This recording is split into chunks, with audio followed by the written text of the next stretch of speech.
podcast and half of the episode is gone. Are you slating at me?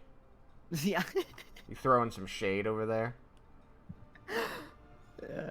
I will drop kick Murphy's you. Last time I was guest there, I just realized halfway through that the audio was not picking up. That sounds like a Malachi mistake, not a me. So this was because weirdest freaking thing. Who knew this was the case? Now I know. But apparently, with my computer specifically, it recognizes devices by their COM port. So if I have like 6 USB ports on the back of my tower, right? If I plug the keyboard into a different USB from normal, from the one that it's got set up on, it looks at it as a different device and calls it a different name. And so that's what happened. Yeah, it's really weird. I don't know why, but there, for some reason, there's some kind of metadata tied to the COM port that they were set up on. The COM port being the exact USB port. It's because each one has a separate device in the device manager. And so well, what sounds like a design flaw. Yeah, it does. So what had happened was when I rebuilt my computer in the 5 minutes before we freaking started playing that week, yeah, it wasn't last week, it was the week before last, wasn't it? I plugged in my mouse and keyboard in the top 2. There's 2 in the top row and 4 in the bottom row. Right next to each other, like always, and they were flipped, and I didn't know. I'd reversed which one went in which. And so it wasn't recognizing, like, I didn't have the full capabilities of my keyboard or anything. I was like, what's going on? I don't know what's going on. And so it had called the microphone, or the headphones, rather. It had called the headphones, because I hear you guys in my headphones, which I plug into my keyboard. And so it called that device by a different name, and OBS recognizes devices by name. And so because it wasn't the right name, it didn't record that device. And I was so busy, like, trying to get my own mic audio to pick up, trying to get you guys to even, like, the sound to play in my headphones, that I didn't notice that I wasn't getting volume spikes on OBS. So that's why that happened with episode 20. So episode 20 is just me talking and telling stories, and you guys are talking at me, but nobody can hear it, and I'm so sad about it. But I've got volume on you guys right now, so we're good. And we got a Derek, we got a Thomas, we got a Guaco, we got a Sam, we got a Alex. 1, 2, 3, 4, 5. I know I'm missing Malachi. Wouldn't it be an Jacob. Alex? It's an Alex. Yes, it would, but this is modern day America, and we do things wrong to be funny, so you say Alex because it's wrong. Yeah, true. America. Though technically the entire world does that, so it comes really on America. Yeah, but I mean, you know, English isn't hard enough, so we just make it harder. Let's see, I'm gonna send a message to Jacob. No. The most recent episode of Lexicon Valley was actually mostly about how English is much simpler than it should be. They're wrong. It was a pretty convincing argument. It was fun. I like using my big complicated words because other people don't know them.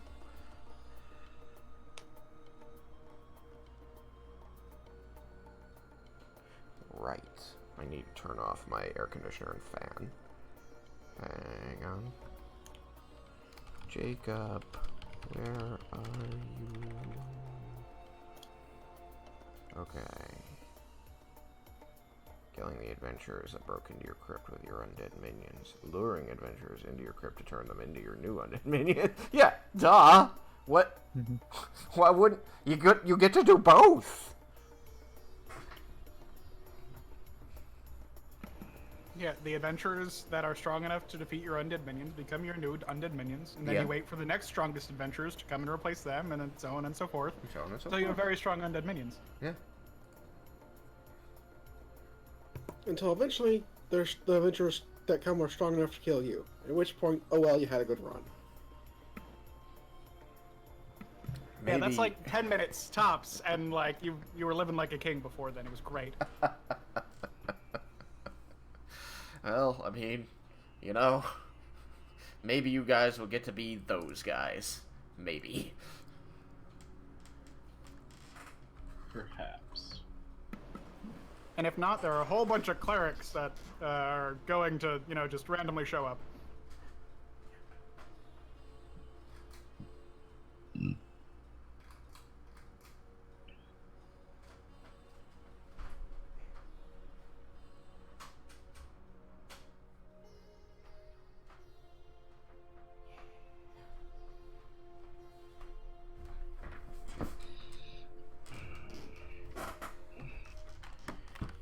Alright, so it'll warm up in here, but hopefully not too quickly.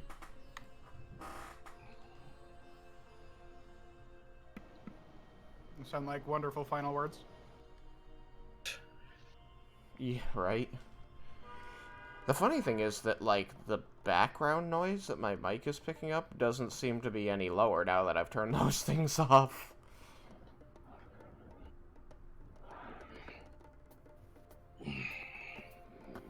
Welcome, Malachi. He's not here yet. Oh, it must be Alex making all the grunty noises. I'm used to Malachi making grunty noises. I didn't get any sleep today. Why didn't you get any sleep today? Because apparently the people who were going to cut our trees next week decided, hey, let's go today and cut the trees instead. It's just loud. Oh. Do you usually sleep during the day on Tuesday? You do remember that I have overnights, and so we have a hard end time, right? I remember now. Yeah, I recall you said that, but the hard end time was, like, pretty much right at our normal soft end, so we'll just make that the hard end. I don't see a Jacob, and Malachi is still peeing, so I'm a little displeased.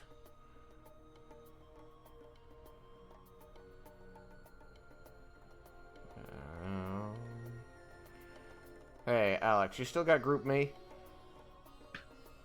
No. Sam, you still got group me? I think I have the app. Were you never in I- the group me for this game? No, I did not know that there was a group me for this game. Wait, I wasn't invited to the group chat? did we not invite him to the group chat? Yes. We haven't used that group chat in forever, though. No, but it's always a reliable way of getting in touch with... Oh, wait, Jacob just went green! I don't have that. Jacob is here. He beat Malachi here, who was too busy peeing. I was at the store. I had to make a quick store run. I see. Always with it. No, I'm kidding. Why is this 6? We need to go down to not 4. Can we get 5? Malika's peeing like Austin Powers. It just never ends. Evacuation Evacuation Oh my Come. god. complete. Evacuation complete. Yeah, I know. It's... The What first the Austin fuck? Powers had some of the really best jokes. B. It did. It was good. It was a funny movie. It was funny.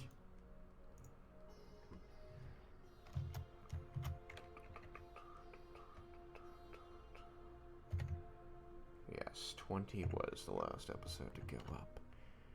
9 minutes and 42 seconds of waiting for Malachi.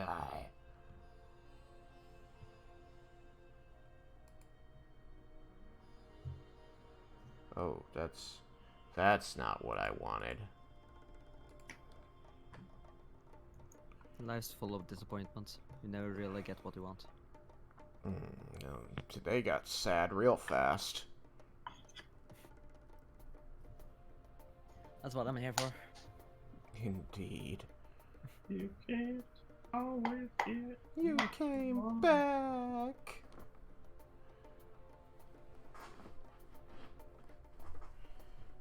Alrighty. Wow.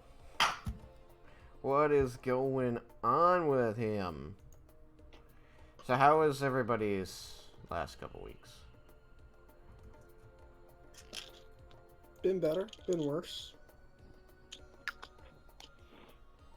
Cool. It's been better. I haven't done that much. It's been pretty meh. Pretty meh. Oh. Spyro came out. I played some Spyro. Oh. Borderlands 3 came out. Played some Borderlands 3. I haven't played it. I haven't played it yet. I had to finish off 2. Oh yeah, I haven't even touched 2. I have No, I to have to. finish 1. The And then pre-sequel. finish 2. And the pre-sequel. Do I And have Tales from. Do I have I haven't even Oh, the finished the pre-sequel is- pre-sequel yet. Pretty good. Because it does, like, it fixes one thing that 1 and 2 had, which was, like, a kind of a silent protagonist. So, like, you have, like, your 4 to 6 main characters that you can choose from, but they actually have dialogue that they say to other people in, like, in missions and stuff. Yeah, they do that for 3 now, too. Apparently 3 does it even more.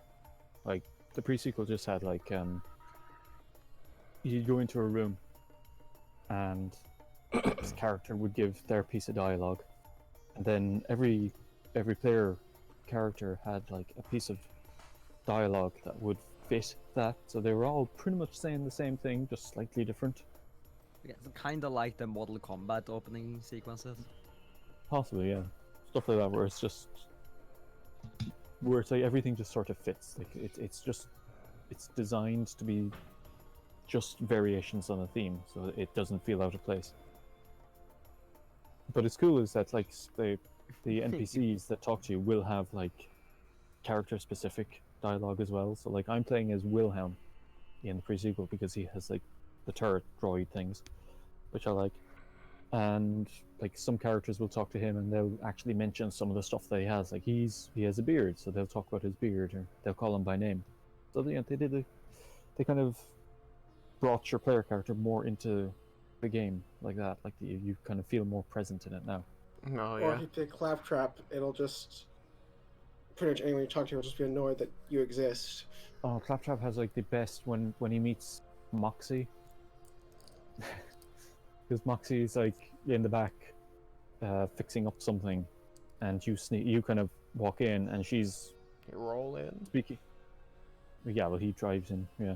But, like, whichever character, like, I've only played it as Wilhelm, but I've watched a video of Claptrap. But it's like, she doesn't like that you're seeing her, like, without makeup on, or with her normal accent.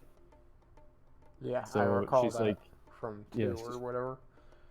yeah, so she's like, Actually, isn't actually like what you thought she was. no, she looks pretty much the same, but it's just, she just taking the Sounds makeup off. different, like the whole Oh, she's got a very southern an accent. act. Yeah, she's like it's an act that she puts on.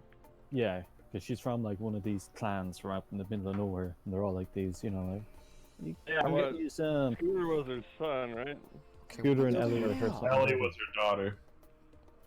Where Um, did he go? Scooter died. He died in the. No, I think he's- He was Malachi, dude. yeah, he fell into the toilet. Yes. No, he's Malachi. He's likely fell asleep on the toilet. Standing up pissing. How did peeing take 15 minutes? It's a prostate issue now. Oh dear, that's bad. All right. Welcome, Malachi. I'm sorry, I'm not feeling well. Is that a problem? Yeah, I hope you feel better. it is a problem. Is that a problem? Right then. So, I'm gonna get started. Last week, last week, 2 weeks ago, you all determined that you had just a couple of options of which way to go left before you, and finally decided to take the most direct route from the front of the dungeon straight back into the illusion. Stepping through the barrier, you were faced with the front of a mansion and its tool shed. You went into the tool shed and you witnessed a empty, seemingly abandoned chapel. And when the place was illuminated by the ambiance, you could tell that it was a temple of Vecna. You were informed by people in the party who know that Vecna is a god of undeath, who famously makes liches that people revere in order to gain his blessing and become a lich. Perform the rituals to him. Leaving that area, which offered little in the way of any other information or items, you entered the mansion, which deposited you on a crowded market street, seemingly in the same city as many of the rest of the illusions that you'd been through. Turning the corner on this street, you saw the facade of a large, prominent, and well-built Temple of Cord, and upon attempting to approach the door, a trap was sprung, which caused each of you to hallucinate instruments that floated in midair and tried to lull you to sleep. And as Cyrus learned, the sleep that you fall into is racked with fever dreams and nightmares, which cause psychic damage. What? I said very, very painful. Very, very painful, which caused psychic damage. And you... And I learned what song they played. Yes, you did.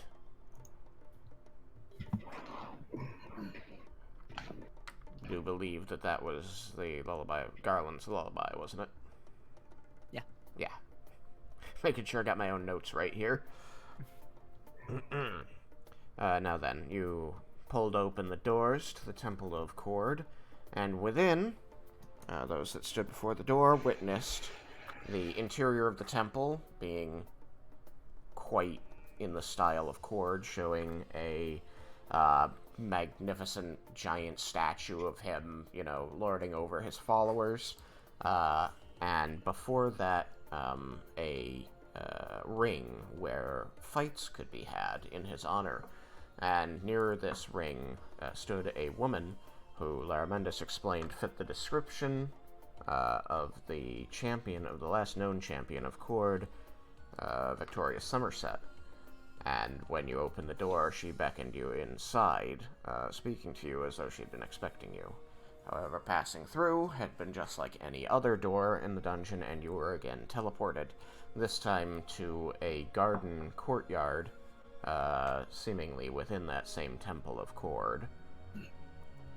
And it was here, as Laramendus was examining the stories and scripture on the walls, that the floor burst open and produced 2 bullets, which the party soundly destroyed. And that's where things left off. So, you are now in this courtyard, as depicted here. You can see me highlighting things. Everybody has a stream that's working, correct? Correct.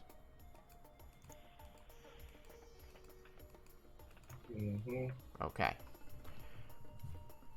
So, first note, where the bullets burst forth, which would be here and here, the 2 large statues that Laramendus had been hoping to investigate, both of those are crumbled stone, but moreover, in the middle, where they first burst forth, you see that there is a, you two who are closest, which is Yukikaze and Raiken, can see that there is a darkness, like void, in the middle, where their holes likely are.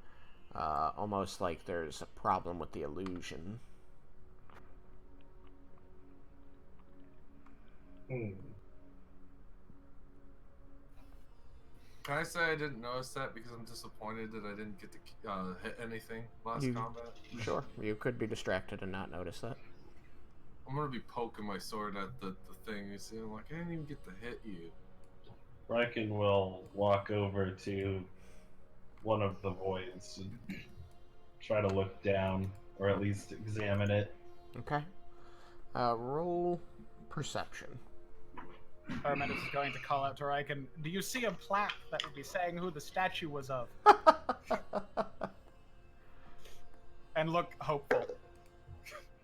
I don't think. Let me see. That's not too bad. You said perception? Yeah, perception. 13. 13 on perception. Very well. You step up to the crumbled statue base. First of all, you notice that the portion of the statue which would have contained any information, where you can see a frilled border around an area of slightly differently colored stone there, is shattered and destroyed. All words lost. No, I can't see a name. Secondly, as you approach and you look into this void, it at first looks to your eyes like a starry chasm, and the longer you focus on it and focus your senses down, trying to pierce whatever might be trying to fool you here, you do begin to see, slowly as though coming into focus through it, the jagged edges of a stone maw open before you, a hole that this bulette likely came out of, and then punctured through the illusion to gain entry into the room. And so as you focus on this, you can see that there is a stone floor here, very differently colored than the illusion you're presented with, rather than this slate gray, almost bluish and glimmering stone of this garden. You see the rough sandstone below, and you can see the beginnings of this dark tunnel leading down, and you can hear, moreover, the sifting of sand beneath you.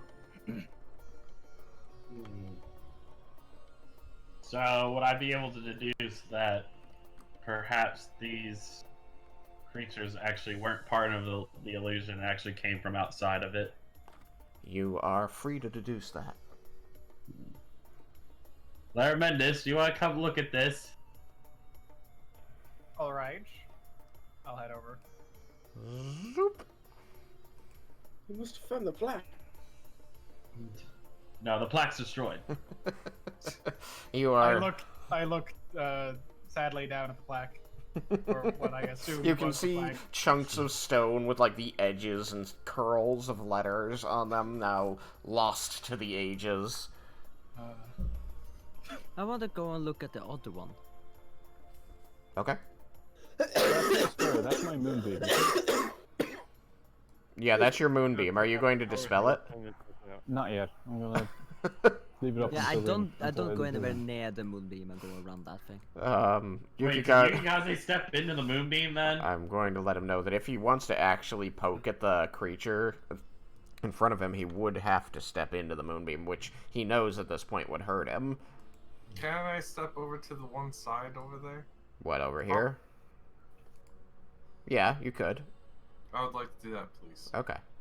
You do so. Moonbeam fall So off. he's just dejectedly poking at this thing with his sword, watching as some, extra blood runs out of the small cuts he makes in the soft flesh of its belly.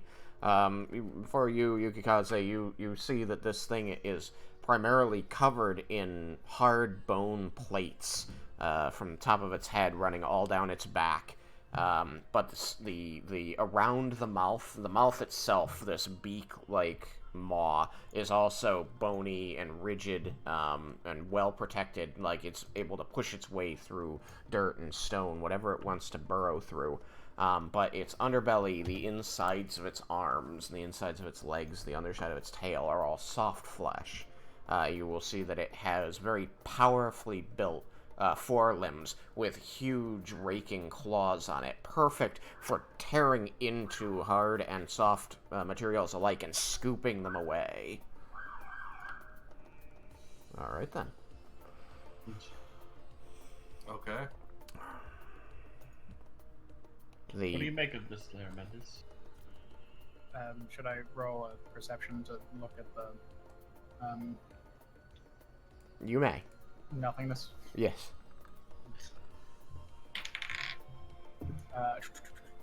What is my perception? Poor. It is an 18. Okay, so you saw what I described to... You see what I described to Raiken. And you notice that it's almost like something about the way the area was broken into has damaged the way the illusion or the enchantment, whatever it is that causes you to see things the way they are, has been muddled, and you can see through it to the true room. Mm-hmm. Which is something you've tested this before and was not true elsewhere, even when Jebel shoved his face into an illusion in one of the outer rooms that you entered, where the illusion is penetrable. He saw only blackness within. You can see that this is fringed with that same blackness, almost like it was intended to be filled that way.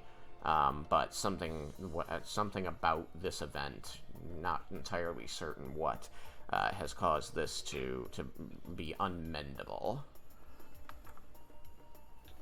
That is disconcerting. You also notice the sound of sand shifting, kind of echoing out of the hole. Mm-hmm. While this is going on, Jebel's going to move into the room. Mm-hmm. AJ 18. AJ 18. Where's 18? There. Boop. There. That's 15. Huh? 18 is... yeah. Yeah. There was just a bit of a delay. Yeah. Oh, I understand. What does my statue look like, though? You may roll perception. Okay.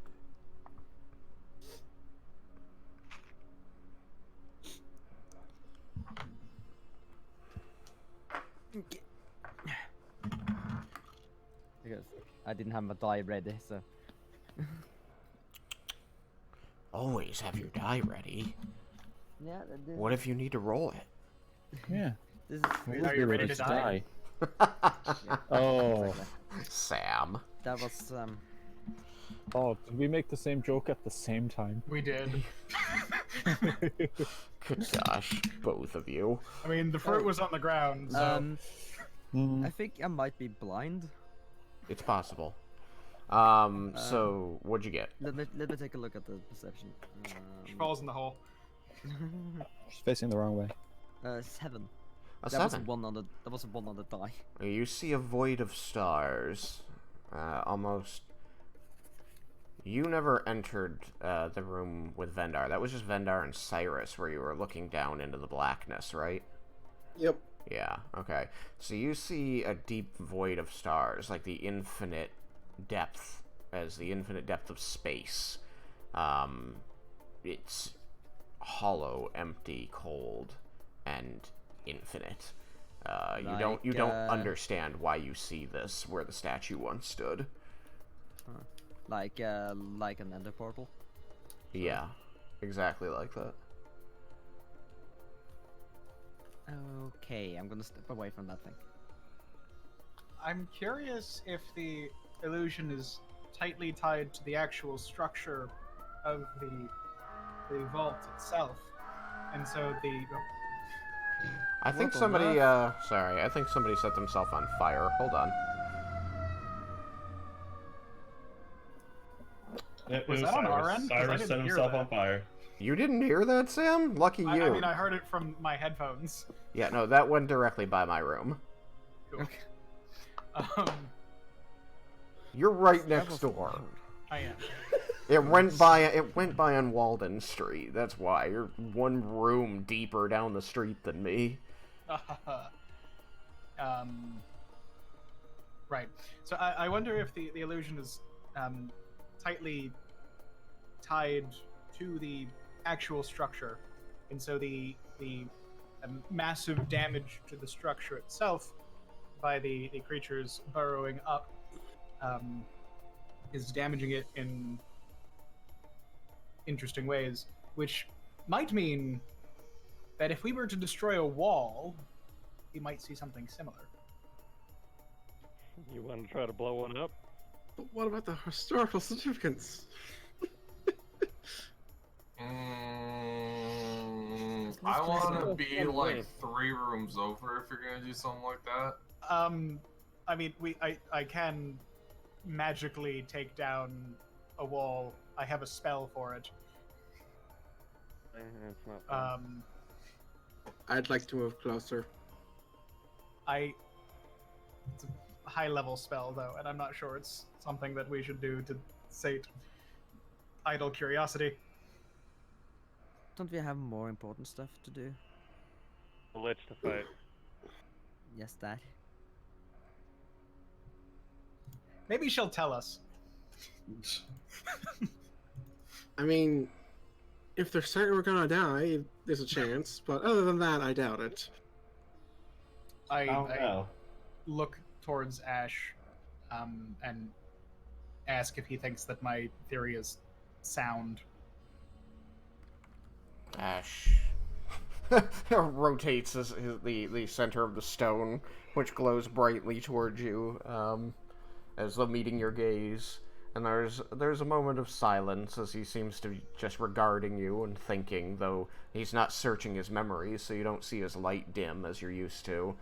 He says, "It's possible, scholar, that the person who created the magic that generates this vision tied it somehow to the place, and so when the place was altered, the spell lost its anchor."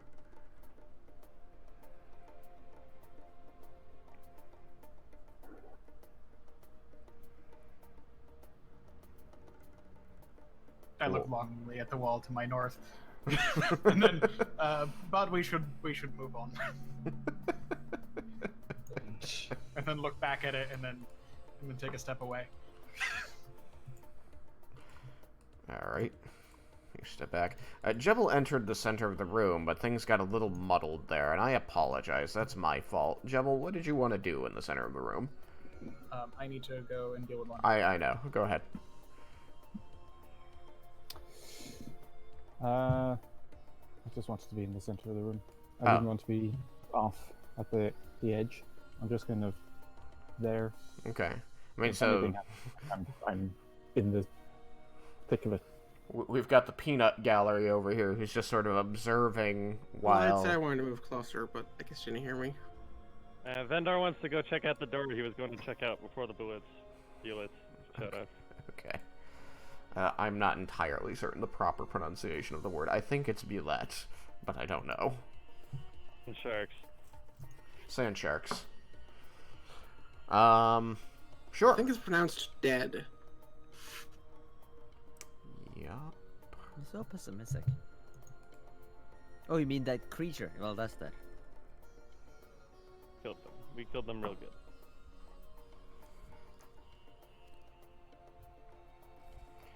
Okay. Now then. So what is that green? That's grass, or Yeah, Is the it- green is grass. This is a beautiful garden courtyard. It's walled in with stone walls, built of well-cut bricks, and in the middle of each of the walls, you know, there are these engravings and carvings in the wall that depict these grand scenes of, you know, massive battles, and in each one of these you can see, you know, Cord as the sun in the sky, and someone among the battle, you know, appearing, you know, to be dominating the battlefield, bearing either his symbol or a halo, somehow indicating that they are favored by him. And then it's like the grass area covers most of the interior. The outside is a stone walkway so that someone can walk and appreciate these pieces of artwork, and then The dark gray 6 by each door are just rows of columns, and those columns have more imagery in the same vein, though more like less connected. Just sort of, image of cord, image of lightning, image of warrior, that kind of thing. Not really telling a story like the other ones. That's what those are, and these smaller ones here are also columns, but then the larger ones were statues that became destroyed when the Bullets entered the room. I don't know if I'm wearing gloves, but if I am, I'm just going to take them off and kind of crouch down and just rub my hands along the grass. It's been a while since Jebel has seen anything that wasn't like sand. Yeah, you may do so. The grass feels real here. Are you going to try and pierce the illusion at all, or are you enjoying the sensation? Just enjoying the... Okay, that's fair. Yeah, no, the grass feels real, and it's cool against your skin. You can feel the small tickle and prick as the serrated edges of the blades of grass catch on the skin of your fingertips.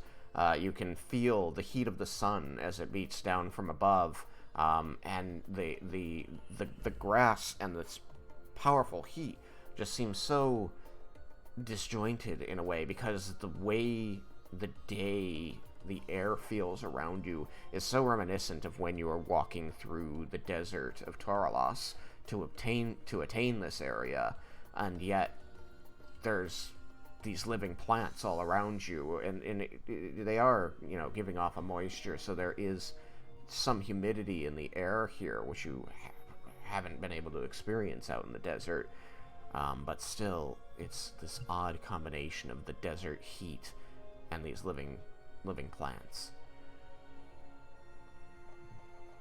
But it gives you hope.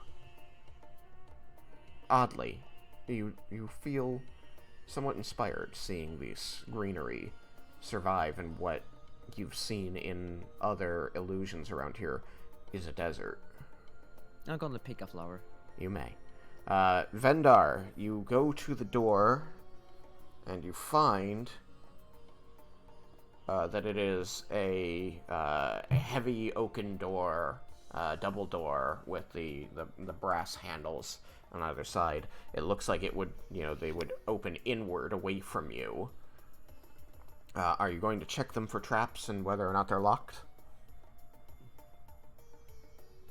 I will do that. All right, roll your perception.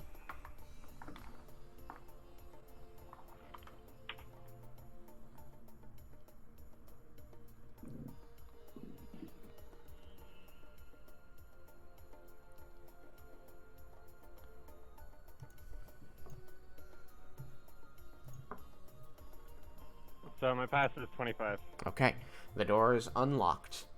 You do not detect any type of trap or mechanism designed to hurt you. It seems like it's a normal door that you should be able to turn the latch and open without fear.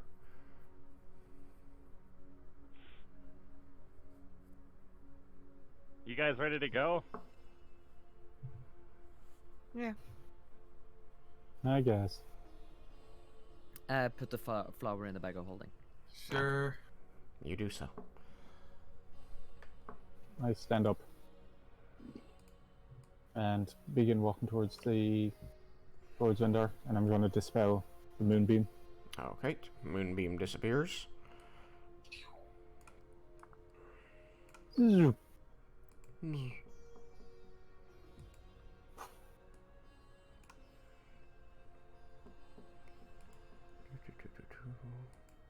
There we go. Had to rematch the colors. Alright, everybody begins moving up toward Vendar.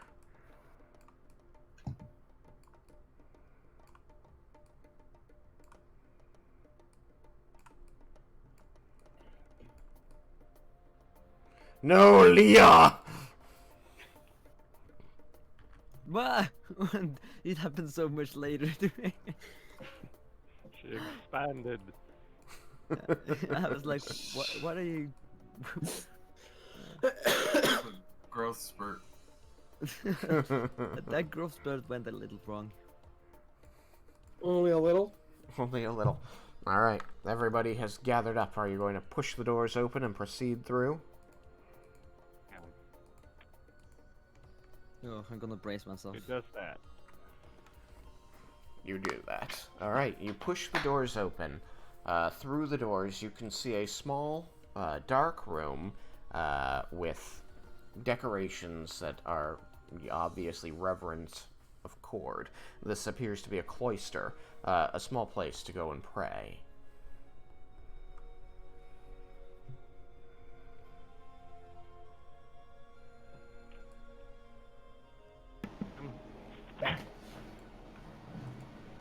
You all push through. Somebody is transmitting a lot of noise through their mic. Is it me? I just turned it on. I guess. Is your AC still on? Yeah. Oh, Then that's what we're hearing. probably. It seemed to dim out, but I'll let you know if it gets bad again. Okay. Alright, so you see this cloister through the door, and then you push through, and the illusion takes you. You can roll your Constitution saving throw. There it is.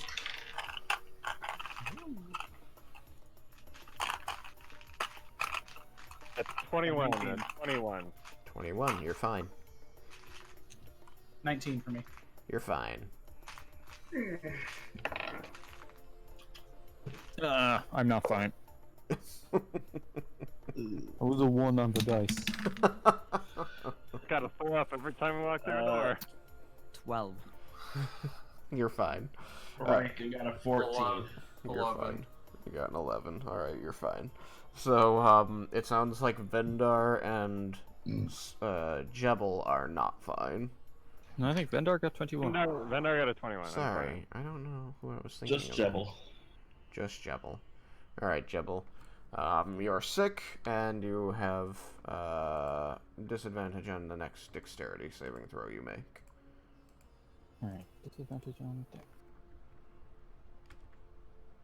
Actually, just control X those. Going into that room. Not that room. That room. I only got an 11.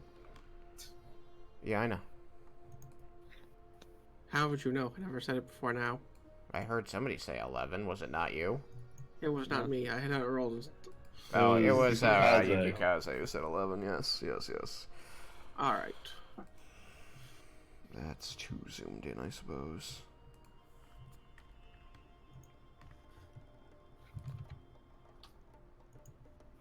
Better.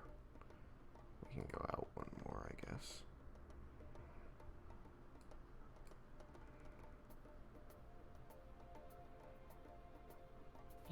Move this like that. Trying to just get things to play nice on the screen. Alright. So, you pass through. You're disoriented as you're transported, as per usual, by the odd teleportation feeling that each doorway in the dungeon has given you. When you are deposited on the other side, you find that you are in what appears to be a temple, much like that strange hallway you were in earlier in the dungeon, where there were the doors that you had to pose in front of to get them to open. The style of stone masonry there seems to be the same. Dark sandstone in a tight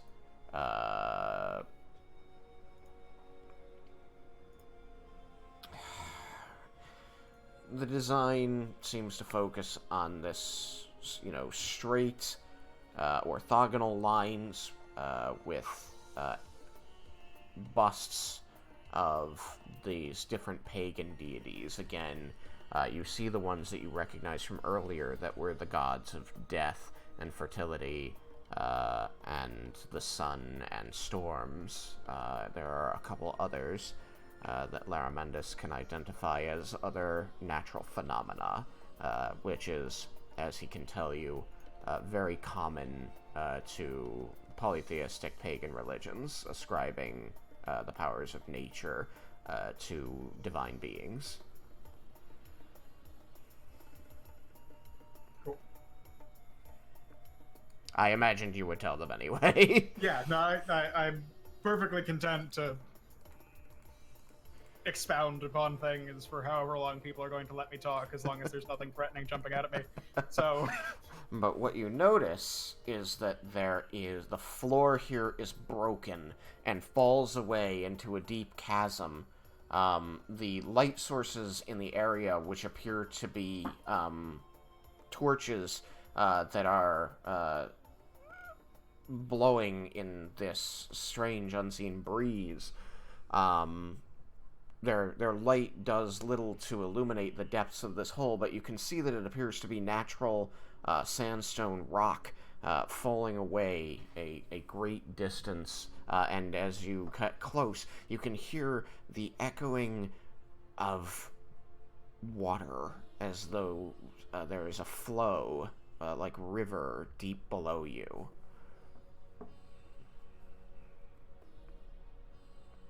The area is uninhabited, and there is otherwise little to see.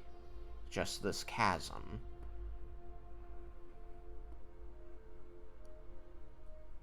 I go up to the edge of it and make a rock and drop it.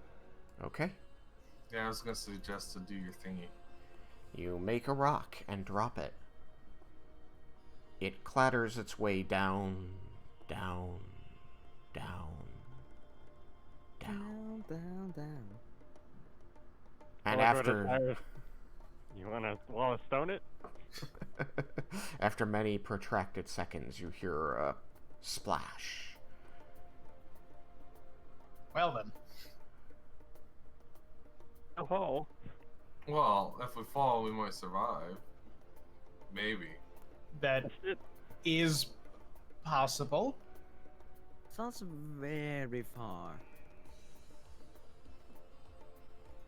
Can I try to estimate it? How will you do that? Well, counting seconds until the splash and then... You can do that. You do know that because of the intermittent clatters you hear between, your estimate could be thrown off by it bouncing. Okay. What would I need to roll?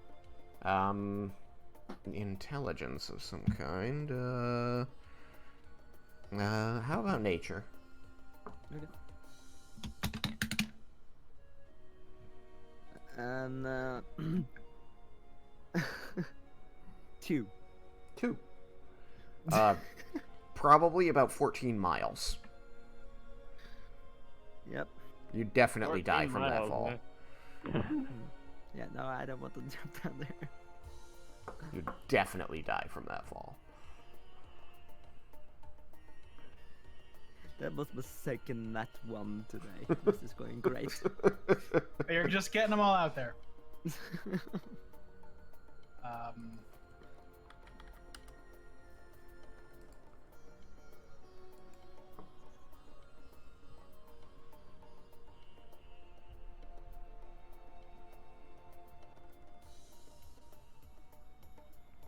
Thoughts?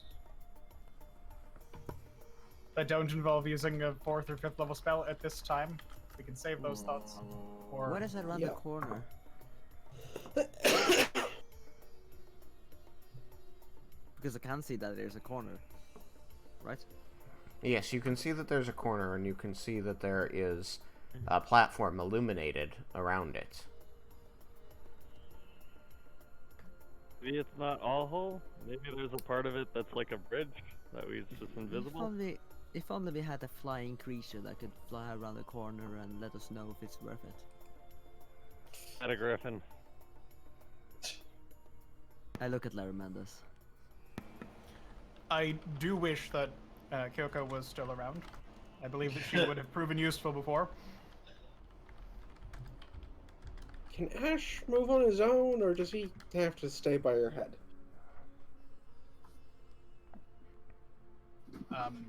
Out of character, I believe he can stray a very small amount, but nowhere near this far. No. He really has to stay pretty much in your square. Yeah. He functions exactly like an ion stone in that way. Yeah. He's just a No, sentient he ion cannot. stone. He cannot travel that far from me. Yeah, worth asking.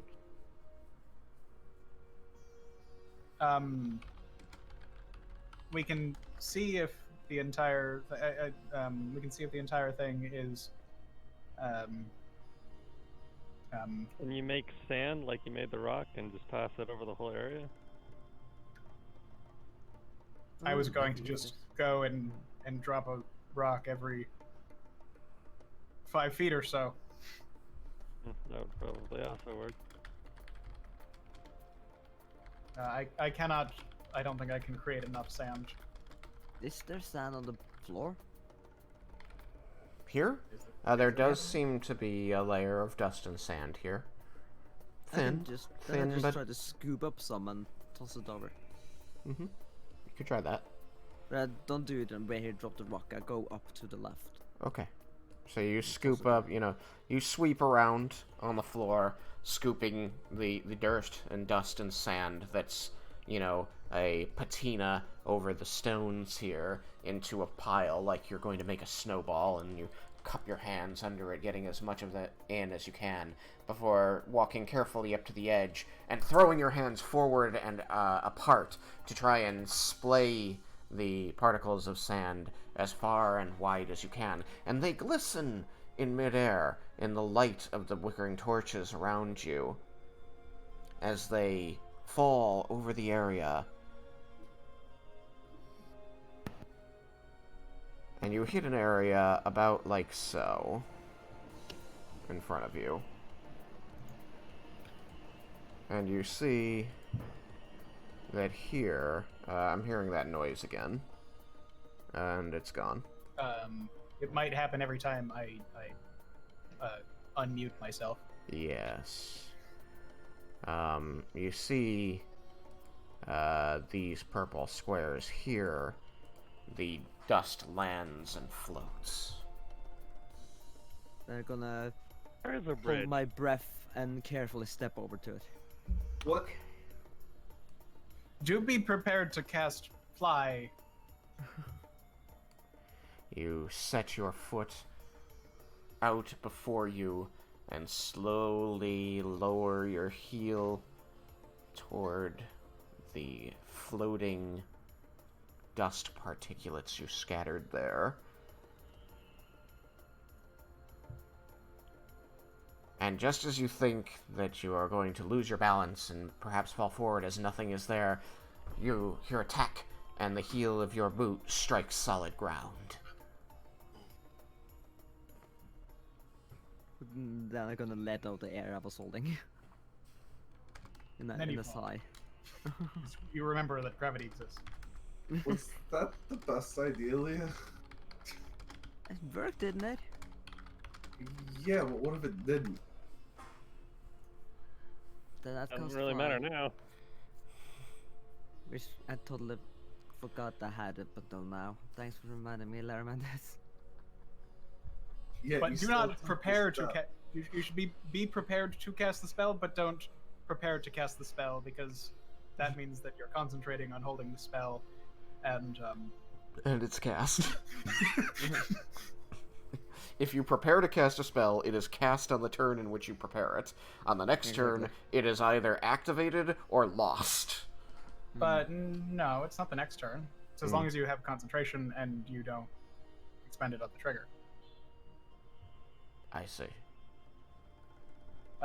But yeah, so Lara Mendes is like, don't actually cast it with the trigger, the fall, but be prepared to know that you might want to cast it.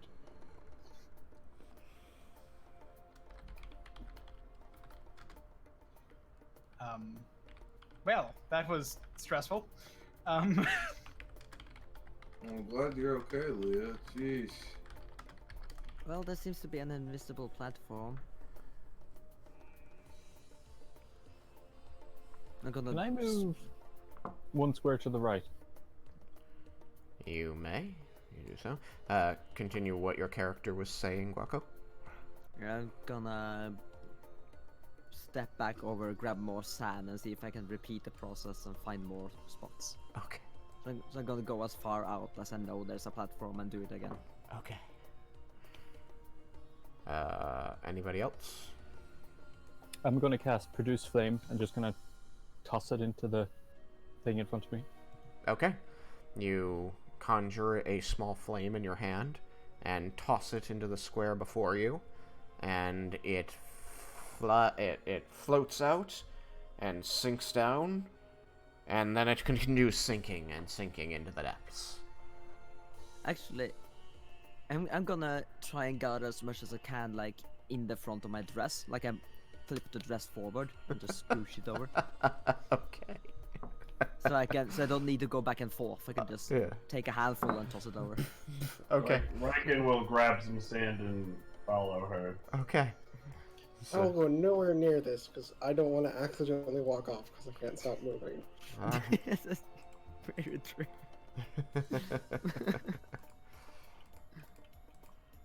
So, over the course of the next couple of minutes, you and Raiken move forward and sprinkle the dust out every couple steps, and you find this bridge.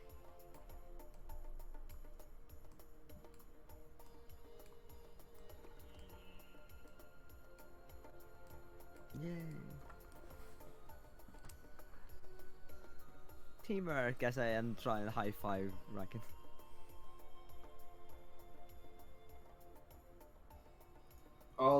While they were doing that, Tristan, I'll be draining out my sheath and shaking off my sword. Okay, yeah, you produce an ample puddle of blood around yourself as you drain out a significant amount of it from the sheath. It has been dripping behind you the whole way you've been going as the sheath filled up. You shake off the sword and it splashes a line across the ground south of Cyrus, barely missing him with the droplets, and then it continues dripping, even though it was clean. Yeah, I'll sheath it and go to proceed to cross the bridge. Okay. Raiken, can you hear me? Yeah. So Leah stood next to you and tried to high-five you. Did you want to respond to it or leave her hanging? Raiken will, of course, give her a high five, but not too hard. Okay. So you let go of your dress, and the small amount of dust that remained there drops to the floor. You go to high-five Raiken, who has to reach down to high-five you. And the collision of your dirty hands produces a cloud around you that slowly dissipates.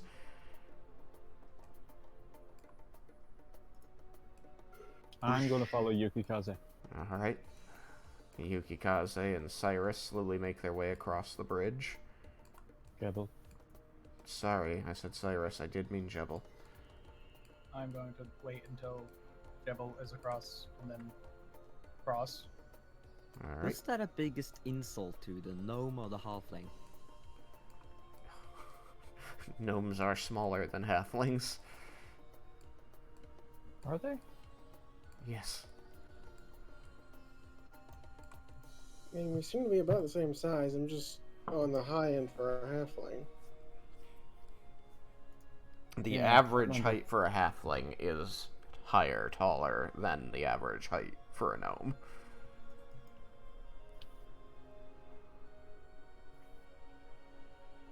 So there's still two people on the other side of the bridge. Your two teammates have dusted the area, Last Crusade style, revealing this floating, very thin layer of dust that seemed to carry them across. Let her walk across. Alright. Once everyone's across, then I'll go just so that I don't, like, kick off the dust and things. Since I can't exactly go carefully. You zip across the bridge so fast that the vortex you create behind you carries the dust up and off the sides of the bridge. causing this area here to become unrevealed.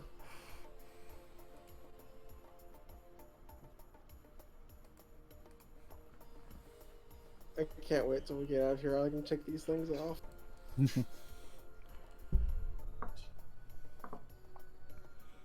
Well then. I was very interested to see how you would get through this room.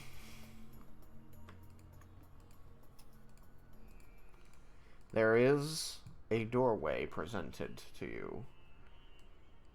And I will check it for traps and locks. Okay. Lindo, do the thing. 25. You know that it is locked, but not trapped. Okay, I use my magic lockpick. It unlocks. I push the door open. The door opens, and beyond you can see what looks like a grand fountain, though no water flows from it. The room beyond is large and full of beautiful stone statuary and sculpture, and the center of the room is dominated with an ornate multi-tier fountain that is not producing any water. Run to the breach. I'll go through. Okay. Boop. You go through. At 12 on my con save. You do not succeed. So my passive con is a. Nobody's got passive con. I failed. Oh, here we go again. Oh, fuck. I'm vomiting everywhere. I'm a champ. 26. Alright, yeah, you are. You're fine. Sitting right next to him, I'll go ahead and direct my vomit right towards Raiken. Anybody who got less than a 15 is sick on the ground. I'm fine. I got a 22. And has disadvantage on your next dexterity saving throw that you're made to make. Crap. So much fun. I got a 4, so I'm sick, and I already had disadvantage. So you just still have disadvantage. It doesn't Raiken stack. will have disadvantage. No, I know that, but in case you had more negative effects. No, I've decided to stick with that one. I had played with another one earlier in the dungeon, but decided it was kind of overkill.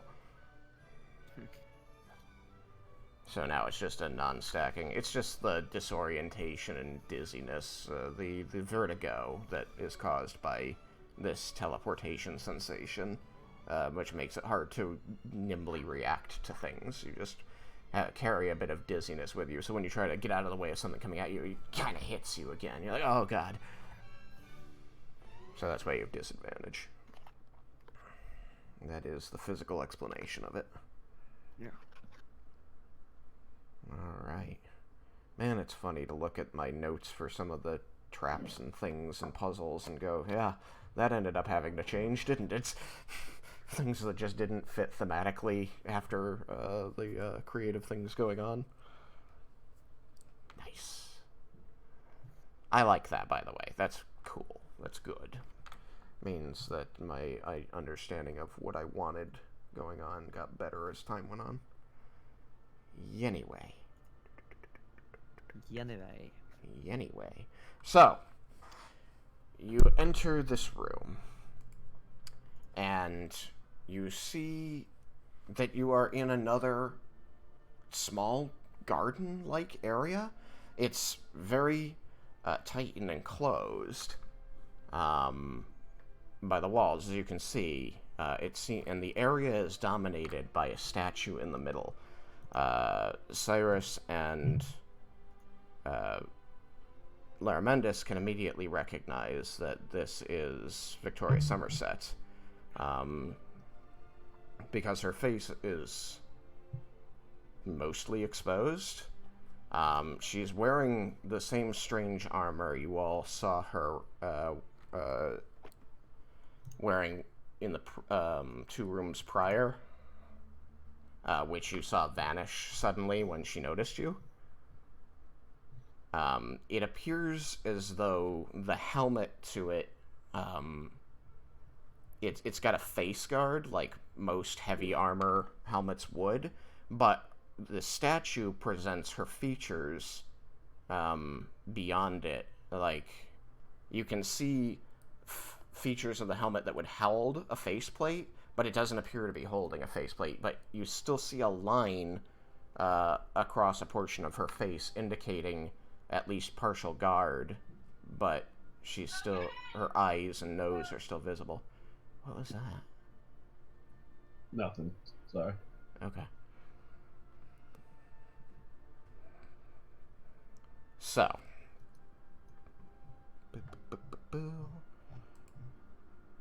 Oh, man. Is this what I'm looking for? Yes.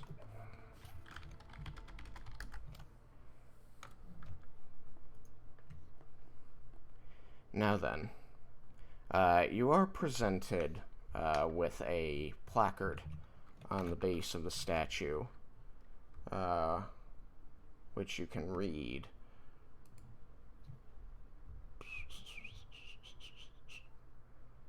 Raiken's the one currently standing in front of it, and Vendar. Does one of you want to read it? Is it not Gnomish? No, it's written in common. What does it say?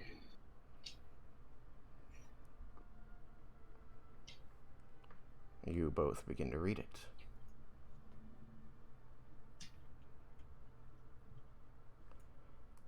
I just need to find my note on it, sorry.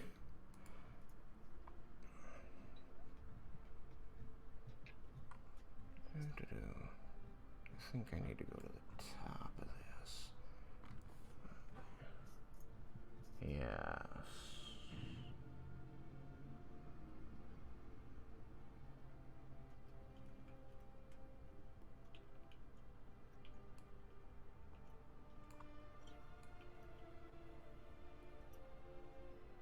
Wait, no, it's not written there. Oh, yes it is. Right. Okay, good. I'm like, I swear I wrote it here! Yes, I found it. So, the inscription written in common, as both of you can read, is as follows. It says, Victoria Bicky, in quotations, B-I-K-K-I, Somerset, last champion of Cord. She gave her life defending the Empire of the Four Queens and her people. Honor and glory cannot fill the void she left behind. As you finish reading this, whether to yourself or aloud, you feel, excuse me, you feel a sudden wave of unease pass through your body. Like, not that Dragonborn have any hairs on their skin since they're scaled, but that same sensation of all the hairs on your skin standing on end. That sixth sense feeling of someone approaching from behind, though you can't hear or see them. Being watched. And as this feeling passes through you, you will notice that several people within the party are suddenly sagging somewhat into themselves, like they're in a daze or have drifted into a standing slumber. In this case, specifically, Laramendis, Cyrus, Vendar, and Yukikaze. Oh, goody. Oh no. And as you look around and notice this, the three of you that are still in possession of your senses. This will be me, Lermanis, and Raiken. You, Javelin Raiken. Yes. Javelin. Yes, yes. You will hear a feminine voice emanate from the statue.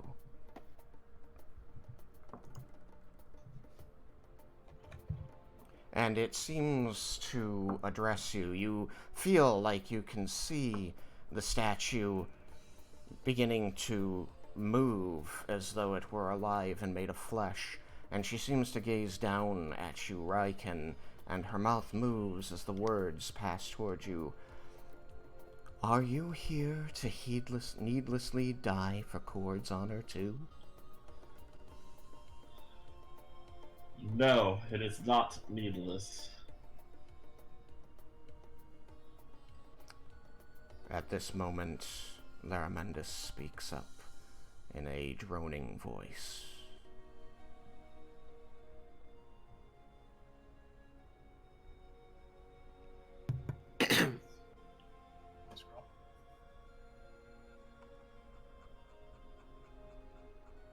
People who spend their lives fighting don't live long enough to be remembered.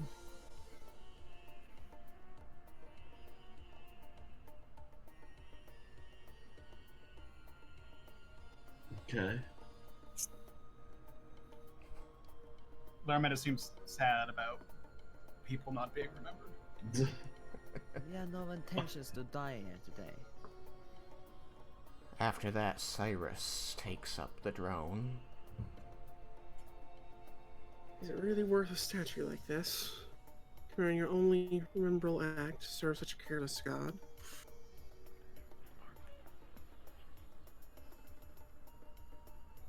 This is very uneasy. All of you need to get a hold of yourselves. Yukikaze lifts his head.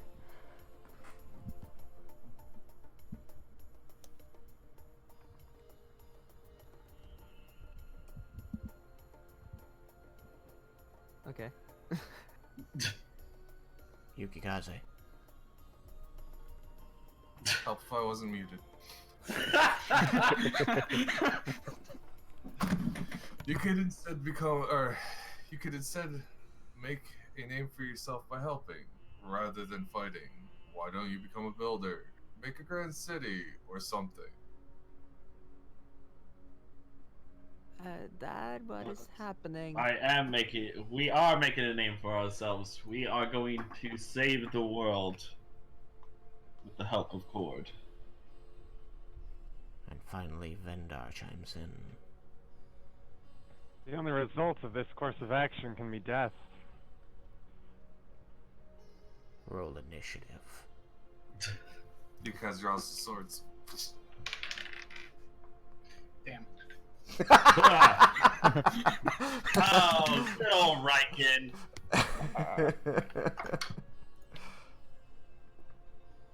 I got 7. I'll wait for Tristan to call him out. Hang on, I'm not ready. I need to change the music first.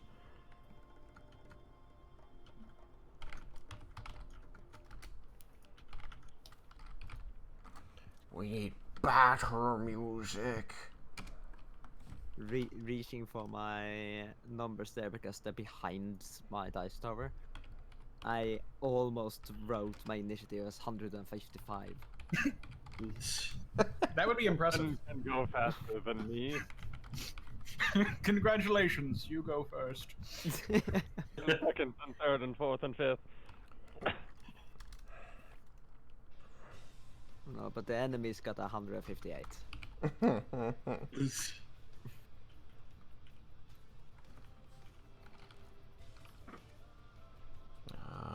What else do I want? Oh yeah.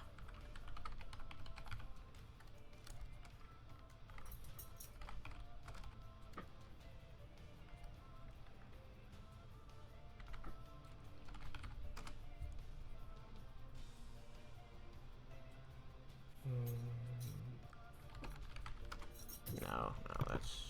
Well, this could be bad. Yeah. No shit.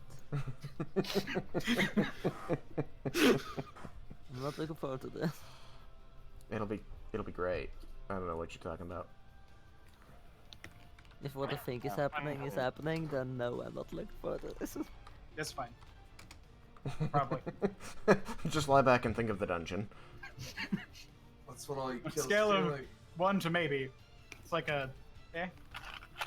Eh.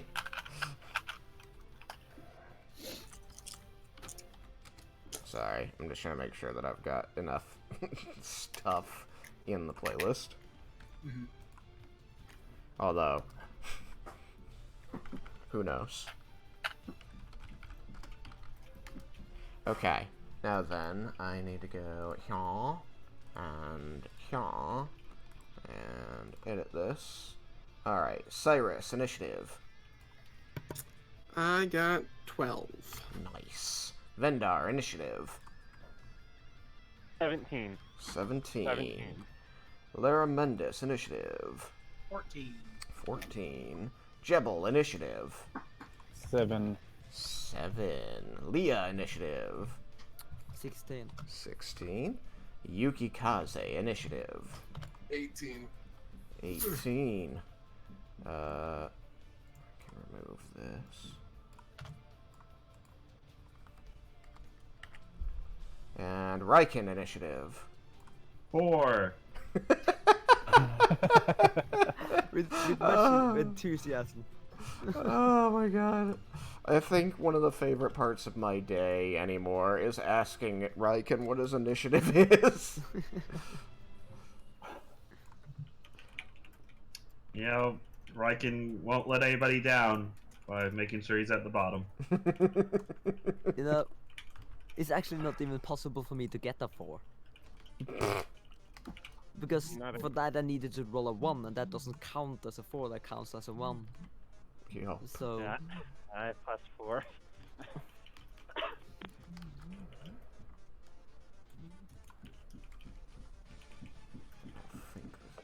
What are the upstairs people doing, Sam?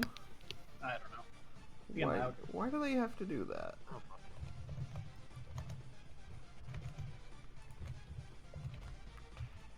Alright, we got 18, 17, 16, 14, 12, 7, 4. Yeah, that looks good. Alright. Grab this. Copy this. Jump over here. Go to initiative.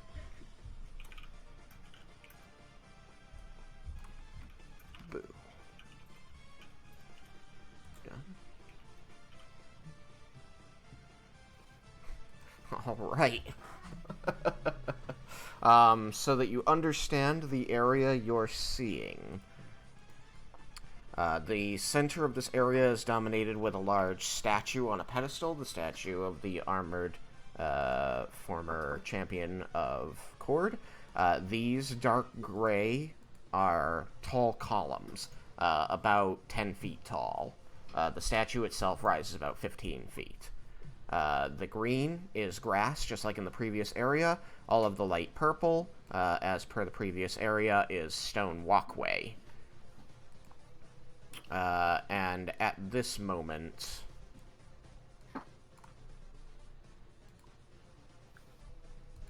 the doors disappear. Of course they do.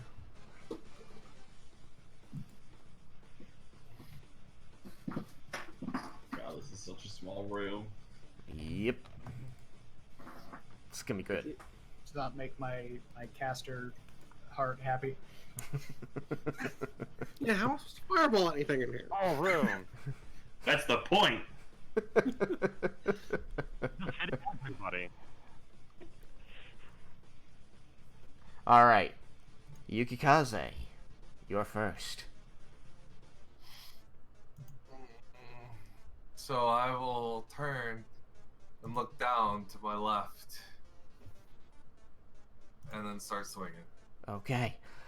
You will at this moment notice, all of you, that you are no longer connected by raries.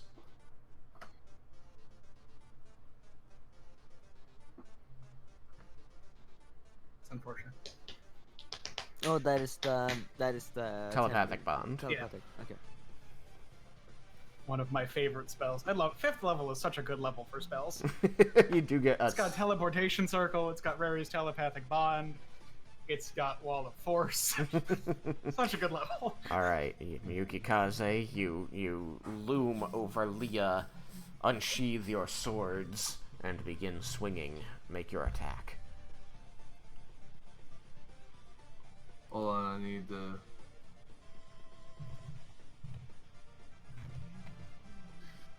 Okay, so... Alright.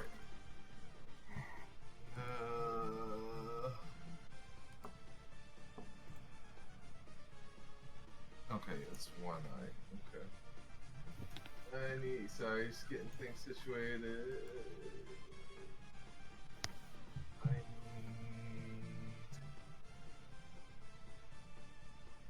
Hold on.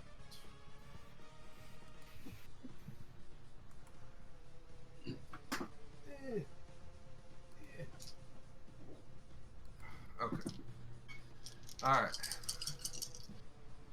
Dark Blizz Bleeder. Alright. So, the first one, second one.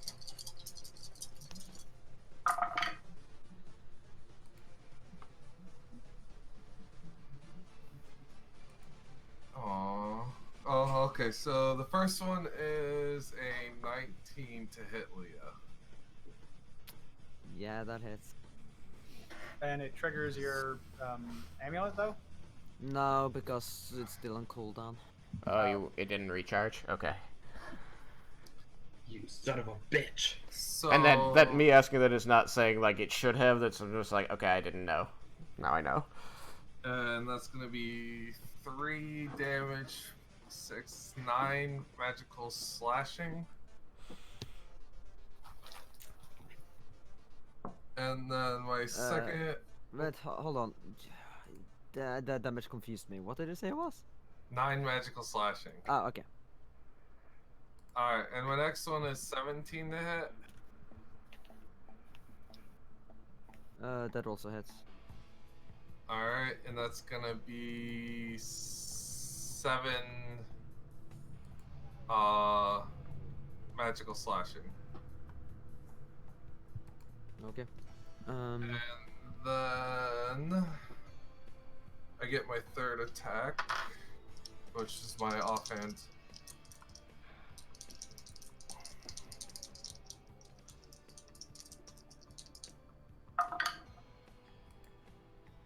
It's only gonna be a 16 to hit. That hits, exactly. Alright, and that's going to be... What's with the 7s? 7 magical piercing. And then I'm also going to spend a superiority die. Which is God damn it, dude. Bad. Which is going to be a 1d8. Right? It's a d8 now. I thought it changed. I gotta double check real quick. Sorry. Where's my superiority die again?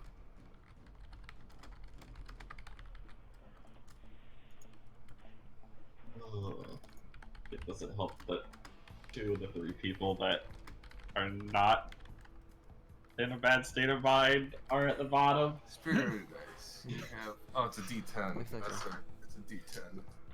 It's impossible for us to go out without triggering attack opportunities.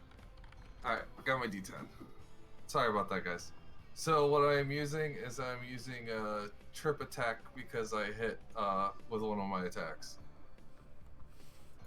And then I just add damage to the... And it's going to be my last roll, which is going to be added to it. So you have to do a strength saving throw, Leah. Okay.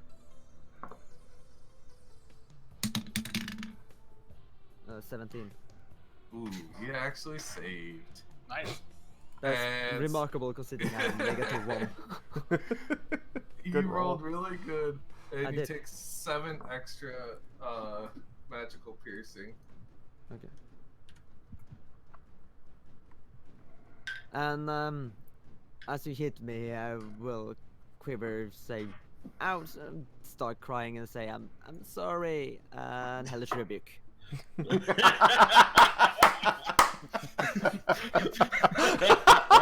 And counterspell. Ooh. Oh, reaction on a reaction. Ooh. What are we playing? Magic of the Gathering? What level are you casting Counterspell at? 5th level. That's Fifth a level. warlock. Okay. Exactly. You do know enough about your teammate. You may do so. Spend your 5th level spell slots. You apologize, Leah, and allow the infernal energies that power your warlock pact to burn forth. And as the flames begin to travel from your heart to your flesh to Yukikaze, you see them fizzle out, and steam rises from you. No. He can get an auto succeed on 5th level spell. If he spends a 5th level spell slot. Yes. Oh. So if you counter- spend counterspell, if you spend a spell slot equal to the spell slot that was used to cast the spell you're canceling, it's automatically canceled. You only have to roll if you're canceling higher than the spell slot you spend. I see. And the roll is d20 plus your spellcasting modifier with no proficiency. Unless you are a high enough level abjuration wizard. Yes, and the DC is equal to the level of the spell they're casting plus 10. Well, the good news is I cost him a spell slot. Yes. Like, what? So you saw, like, her eyes momentarily flash red and flames begin crawling, down her arms toward her chest where you slashed her. And then right before they seem like they're going to spring off of her onto you, they just extinguish. And there is little trails of smoke coming off of her. And you see Cyrus holding out his hand and focusing energy at her. No need for that. So wait, was it? You said I expended a spell slot. I was like, what? No, wait, no, I don't no. have a spell. Cyrus expended a spell slot Oh, okay. to protect you. Okay. Good. Okay. Yeah, Yukikaze, burn a spell slot. I know. I was like, wait a second, what's going on here? Alright, so I believe you have up to 2 more attacks. I did all 3. Oh, you did all 3. Okay, cool. Yeah, I'm sorry. Yeah, all 3 are done. Then, after Yukikaze, if you're done with your turn, you don't want to move anywhere? I could move, but I want to stay next to casters because they're stronger when I stand away. So I'm staying right where I am. That is fair. Alright. Then, next in the initiative is Vendar. Alright, Vendar's gonna disengage and go up to the corner of where Mendez, to the top left. Okay. Up to here? Yeah. Alright, so, Jebel, you Oh, see... no, one lower than that. Oh, okay, I'm sorry. You see Vendar tumble past you, in between you and Laramendis, and dash up, righting himself next to the pillar, steadying himself a moment, and drawing his bow. He was so quick you weren't able to take advantage of his movement. Alright, and now I want to shoot Raiken with my remaining purple worm arrow. So fucking bullshit. Still have one. It's the most bullshit I've ever seen. He hasn't had his turn in the initiative yet, I have advantage. Oh, rude.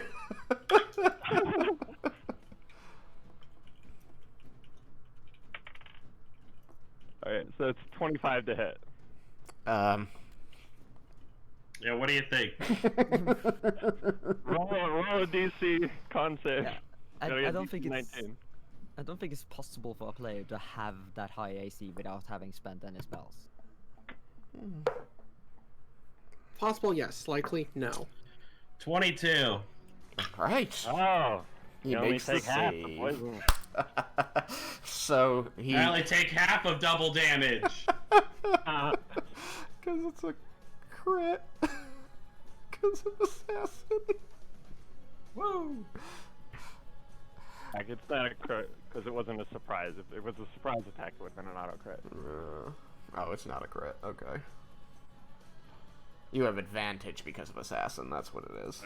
Okay. Which gave me sneak attack. So there's still the sneak attack, which is also going to hurt. Yeah, it is. Alright, so yeah,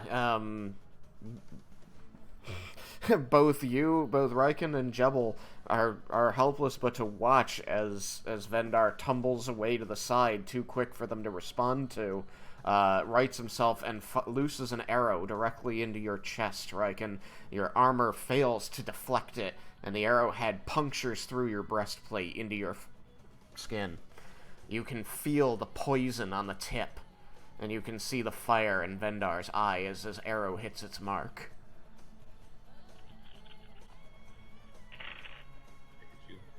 I'm literally half a level away from freaking Sentinels, so you would have been able to do that. Oh well. What a twist.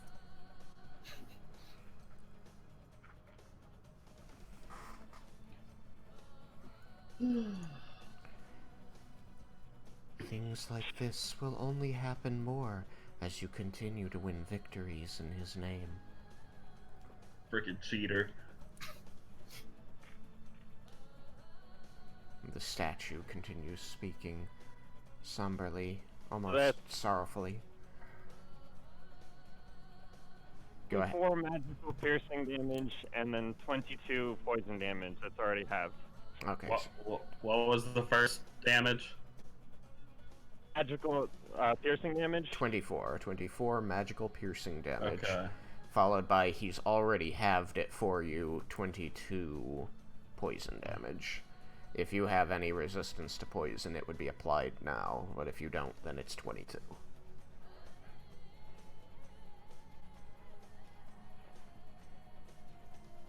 Alright. That was a nasty hit.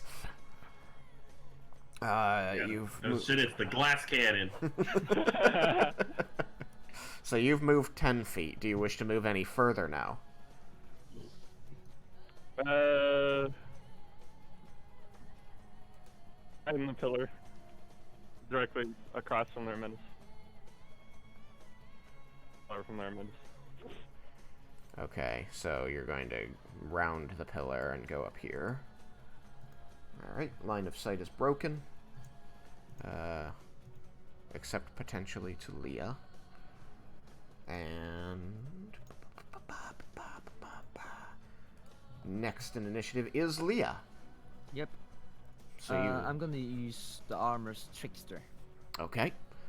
Trickster activates. Yeah. Please give me the coordinates where you would like the illusions to appear. Yeah. I'd like. Can't see. Yeah. Yeah. So I cannot choose also the direct opposite of the statue because those will be invisible to me.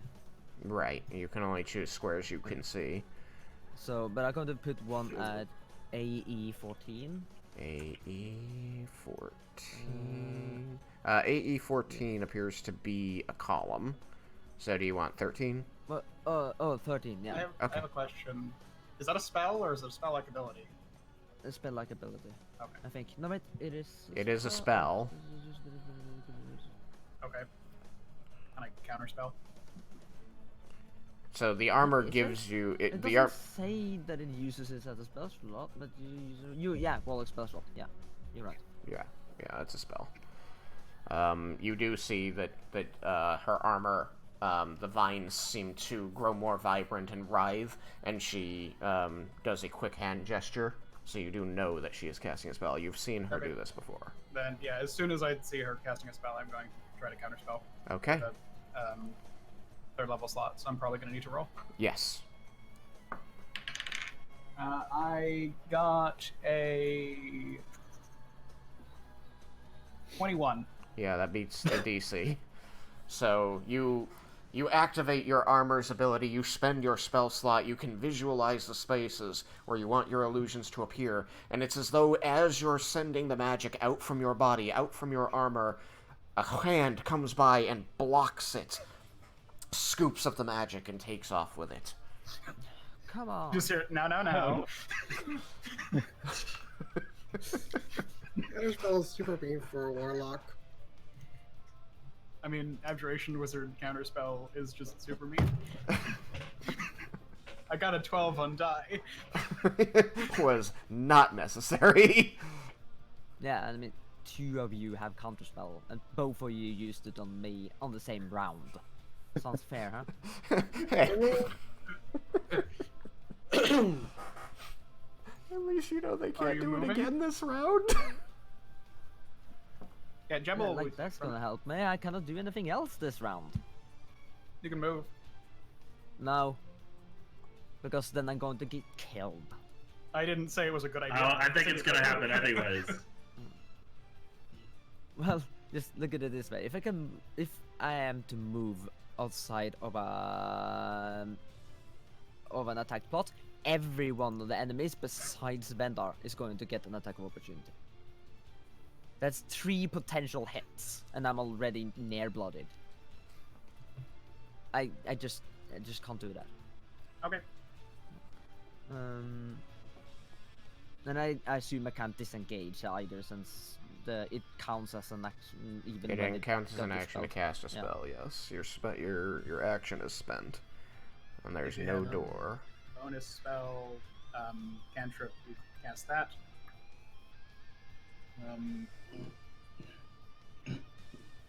Yeah. I think that's about it, other than moving. Yeah, I can still cast cantrips, I guess, but bonus spell. It would have to be a bonus action, is what he means. Okay, yeah, so Misty Step works. Yeah. Yeah, I would want. I would Misty try Step and- isn't a cantrip, though. That's the problem. The rule is weird, but it says that you can cast a spell and a cantrip as long as one of the two is a bonus action. Okay. Okay, so the Misty Step from the armor counts as a spell, though. Yeah. I need to get those things. I need to ask about them, because since it doesn't use a Warlock spell slot, it's very unclear to me what it actually counts as. Alright, well, give me a moment to check my note on it to see if there is a... Oh, battery's running low? That's bad.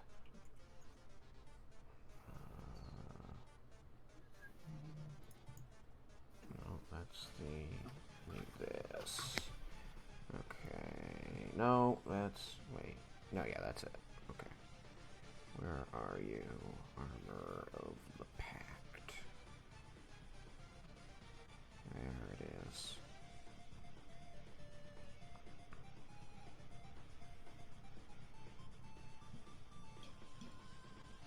Let's see here.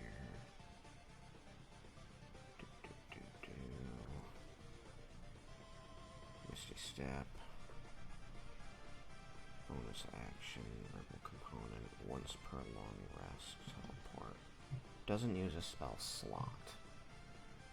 So yeah, all of the Eldritch invocations that do spells that are not all, but like it'll say like you can cast Silent Image at will without expending a spell slot or material components. That's Right, but it's still the a extent of spell. Their Right. thing. You're casting the spell. It just doesn't use a spell slot or Okay. material components. Yeah, and I That- believe that's what I based it off of. So you would still need to follow the rules for spell casting, minus spending any resources. Yeah. Instead, you have a limitation on how often you can use it. Yeah, that's what I thought, but I thought I should ask anyway, since Yeah, it no, wasn't clear. Yeah, no, I it's don't fair to want ask. you to feel like you shouldn't ask. If you're not sure, ask, and maybe I will realize that I did something wrong. But, no, it looks like that is the right way to handle this, is that you still need to treat it like regular spell casting. Yeah, well then that is all I can do. I don't have a cantrip that's a bonus action. Okay. Volix don't have many of those. Yeah, I know. I don't think there are any. I can't I can't think of one. Any what? Sorry, started out for a second. Any cantrips that are bonus actions. Yeah, there's not any. At least not in the standard book. Oh, yeah, no. Because I was going to say, what is it? Ease the Fallen or whatever. Spare the dying. Spare the Dying. That's the one. I had none of those words right. That one's an action. Spare the But dying's an action unless you're it's an action unless you're a cleric of the grave, which is from a different book, Yeah. Yep. Cool. which decided to just super overpower it and make it a bonus action and ranged. Well, but there's a physical item you can buy that has the same effect as the spell. It needs to be improved.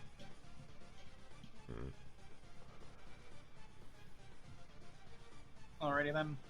Is it me? Yeah, I don't see anything I can do. I tried looking through all my skills, but there's absolutely nothing that gives me a bonus action besides the armor. That is the only thing, and that one counts as a spell, so I'm all out of luck. Oh. Lara Mendes is going to begin casting a spell. If anyone is counterspelling me, I don't actually know. Okay. Even if I had it, because I already used my reaction. Okay. So. You have confirmed there's nothing else you want to do on your turn then for now, Leah? Yeah. Okay. Then after Leah, it's Lara Mendes. Lara Mendes, are you going to get your laundry now, or are you going to take your turn first? I was going to take my turn first. Okay, take your turn. So I'm going to begin casting a spell. If anyone can counterspell me and wants to, now is the time to declare that. That will only be Jebel. Do you have it? Yeah, it's called Punch to the Face. No. Oh, you don't have counterspell? No, it's not a druid thing. Okay. I cast Wall of Force, and I make a dome around Jebel. Okay. Jebel gets a reaction, I believe. He does not. There is no save. Oh. I was under the impression there was a save when you used it to encapsulate someone. That's Wall of Stone. There was, but there is not. Wall of Stone has that save. Okay. I think Autoluke's Resilient Sphere also has that save. Wall of Force does not. Okay. So, Jebel is in a dome of Wall of Force. Yes. And I am going to move to the top right corner.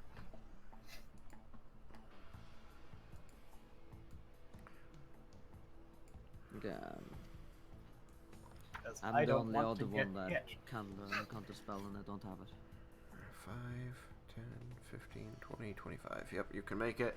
And you see that there is an opening that you would be able to take advantage of to attack him, Jebel, but there is a wall of force between you and him, so you cannot take an opportunity attack. Fantastic. Give me just a moment, I need to get the power cable to my laptop. At least you know What exactly does that mean? open. An invisible wall of force is sprung into existence at a point that I chose within range. The wall appears in any orientation you choose, as a horizontal or vertical barrier, or at an angle. It can be free-floating or resting on a solid surface. You can form it into a hemispherical dome or a sphere with a radius of up to 10 feet. Or you can shape a flat surface made up of 10 10-foot by 10-foot panels. Each panel must be contiguous with another panel. In any form, the wall is 1/4 inch thick. It lasts for the duration. If the wall cuts through a creature's space when it appears, the creature is pushed to one side of the wall, your choice which side. Nothing can physically pass through the wall. It is immune to all damage and can't be dispelled by dispel magic. A disintegrate spell will destroy the wall instantly, however. The wall also extends into the ethereal plane, blocking ethereal travel through the wall. So he's literally just trapped in a bubble?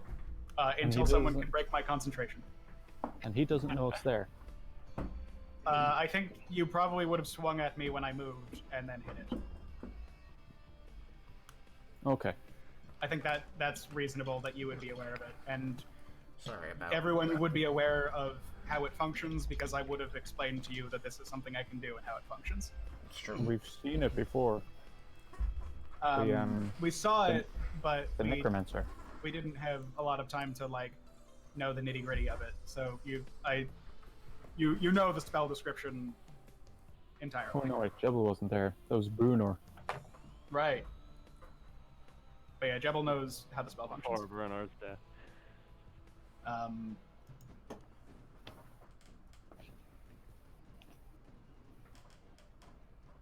Yeah.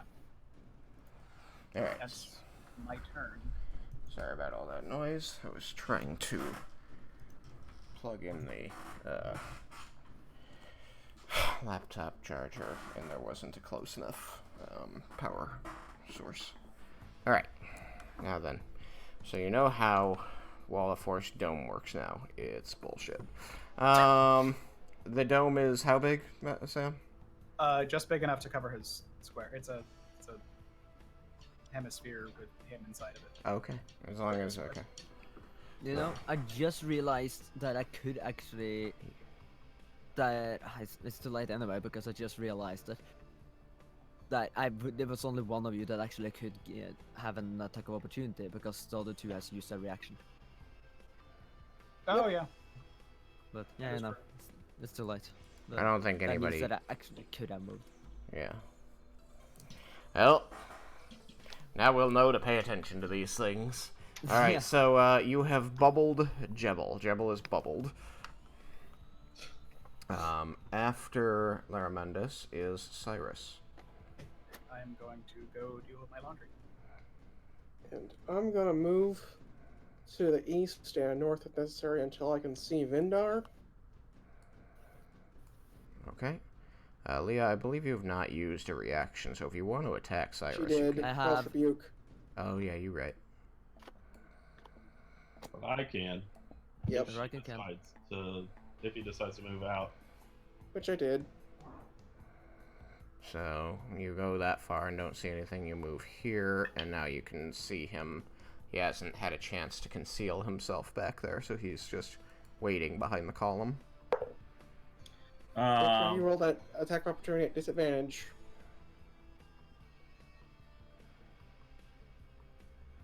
You said Why did...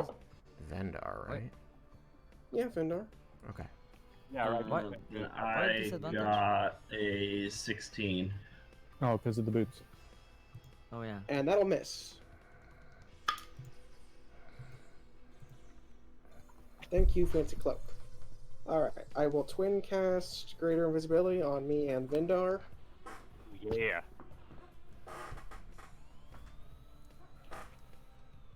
The Rest in one peace, time spell they've actually slot. come to use. Why are you confused?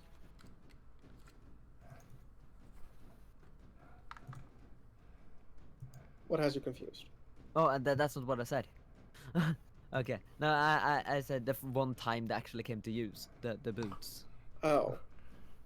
That's not the one time. I've used them a couple times. Once.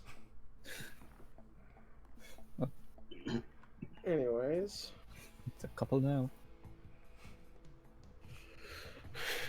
And do I want to bonus action cast a cantrip?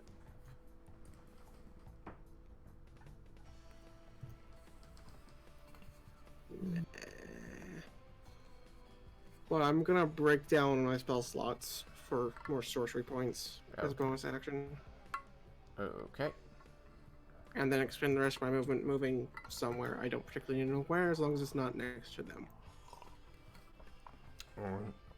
So, Cyrus runs away. He dashes away really fast. Not nearly as nimbly as Vendar when he tumbled away, so you were able to get the swings off, but those boots just make him too quick and wily, and then he disappears.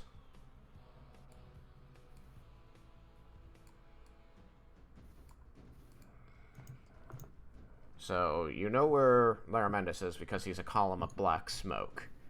But Vendar and Cyrus are now hidden from you.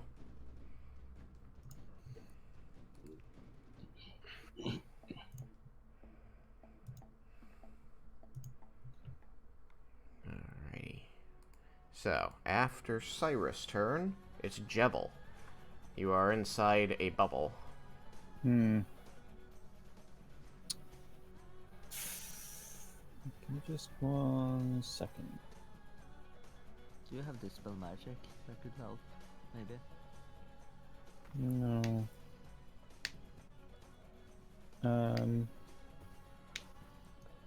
Which one of those is Yukikaze? Yukikaze is this yellow Ewok.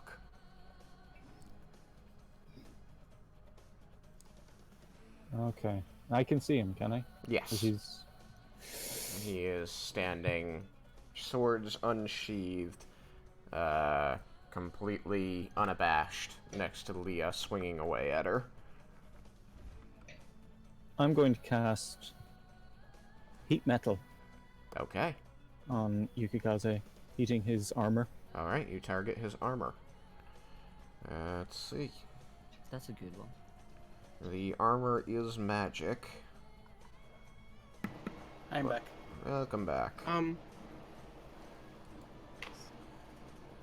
he Yeah, the description cast of it all was... force? I thought he could not, but I'm not certain. Well, physically, He can't can't pass shoot through. through it, but yeah, he's... Well, it extends into the Okay. ethereal plane, but let me just see here.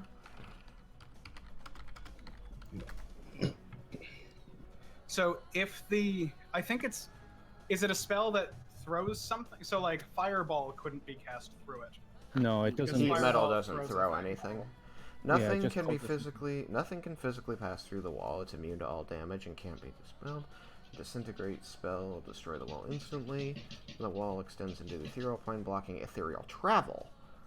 Invisible wall of force. Each panel must be contiguous. Creature space when it appears. Pushed. It doesn't say about anything about casting spells that don't Yeah, as long as the spell originates outside the dome. and isn't a like thing that throws something or anything like that, that seems reasonable to cast through. Typed in heat meat. Let's see. Choose a manufactured metal object, such as a weapon or suit of armor, that you can see within range, and the range is 60 feet. You cause the object to glow red hot. Any creature in physical contact with the object takes 2d8 fire damage when you cast the spell. Yep, he's able to do this. Cool. So, Yukikaze, the... Takes 10 fire damage. well, just so that you're aware, Jebel, when you cast the spell using a spell slot of 3rd level or higher, you increase the damage by 1d8 for each spell slot. So you could cast it using a higher level spell slot. No, I'm going to keep it at 2nd level. Okay. So, Yukikaze, you realize that your armor of Bahamut suddenly begins to glow red hot and begin burning you while it is on your flesh. Yukikaze. Hot summer day. Do you... What element had you chosen for the armor? It's fire for the dungeon, so... Okay. Because So... mummies, hot, cold. It's where freezer bird. Gotcha. So, it's, half of 10 damage, which is 5. Oh, do I still take half? You still take half of it. You're not immune, you're just resistant. Yeah, Alright, and if you don't remove it, you have disadvantage on attack rolls and ability checks. Nice. That's every time I give you that damage. So my next time I get disadvantage. Okay. Yeah. Every next time. Well, yeah.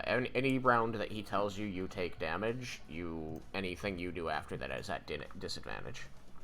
Okay. So on your turn, you'll be at disadvantage. Tristan, That's what I was going for. Okay. Yes. on a little unrelated note, it doesn't look like your stream chat is working. Really? Like on the screen. Okay, let me see here. It hasn't given the messages. Oh boy. Me or their Yeah, Discord. no, I see. They're on there. It just changed. That's really frustrating. Okay. I know what happened, and I'm very upset about that. Give me a second.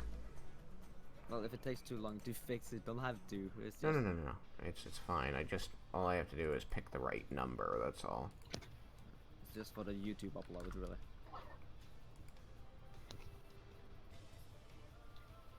I know why it changed. It's because it's got the same name as Chatbox in another one of my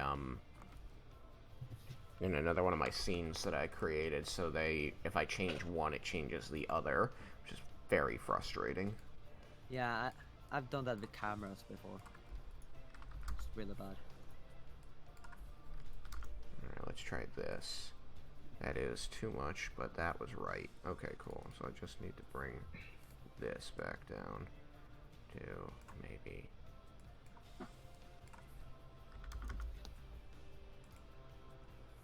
Yeah, that should work. Alright. Sorry about that. Okay, cool. That looks good. Yeah. Now back to important business. Ah, nuts. Is that That going we can up? deal with later. Don't start doing that now. Boy, I don't like it. Any event. Now then. Where was I? I've completely lost my place now. Sorry. You cast heat metal, and Yukikaze got hit by it, which means, and you can't move, and you really can't do anything else. Say something. You can say it. I'm going to turn to face Raiken and just go, try breaking the statue. Yeah, I was thinking the same thing, but Laramentus wouldn't allow me. You just hear it, no! Because yeah, that was my plan, by the way. Just get out of danger, then attack the statue. That has been my plan since the beginning, but... Yeah, I was already right there with you, so... I'm not sure I believe that was always your plan there, Quaco, based on the fact you were looking to use Hellish Rebuke. Oh yeah, no, that was outside the plan. That was just me responding to That was plan adjacent. Raiken. It was just accident. Yes. It's your turn. Okay, well, seeing everything that has happened, Raiken is going to turn to the statue and snarl and bring his axe up really high and say, "Stop messing with my friends because you couldn't save her yourself." And he'll strike down at the statue with a 27 to hit. You are capable of hitting an unmoving object. And he is going to use a Divine Smite.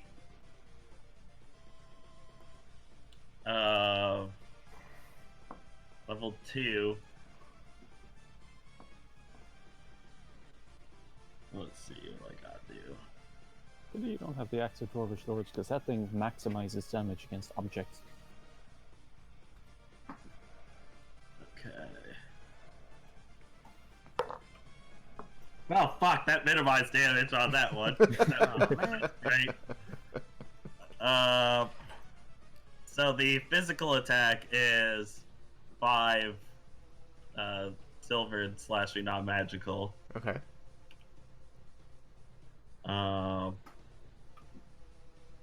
Okay. And the radiant attack was... And the radiant attack is 11. Okay. So you bring your axe down against the statue, striking it about where her fist meets her hip.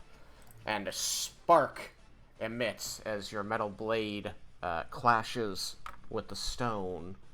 And then your weapon begins to glow with a holy light, and you can see the stone around where your blade collided scorch. But beyond this, there is no effect. Crap. I am not your enemy. I am your guide. Liar. My guide. Going against Cord.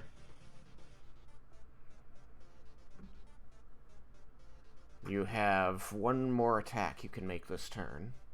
You also have movement you can take.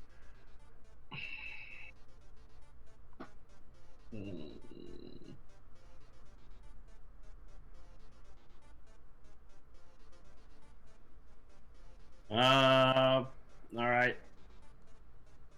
I don't know if that's gonna work. Well, I can't do that anyways.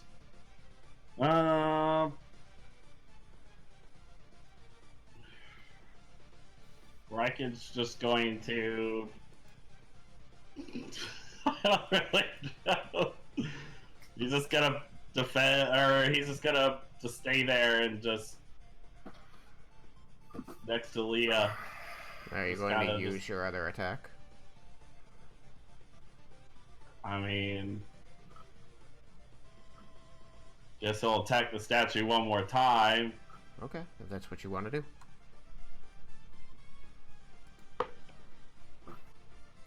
Nat 20. Alright, you hit it. You may roll double damage.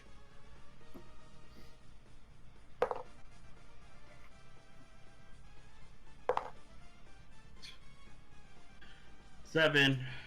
Not magical, silvered slashing. Alright. Again, your axe strikes in, sparks fly, and a small chunk of stone rattles out and clatters to the ground.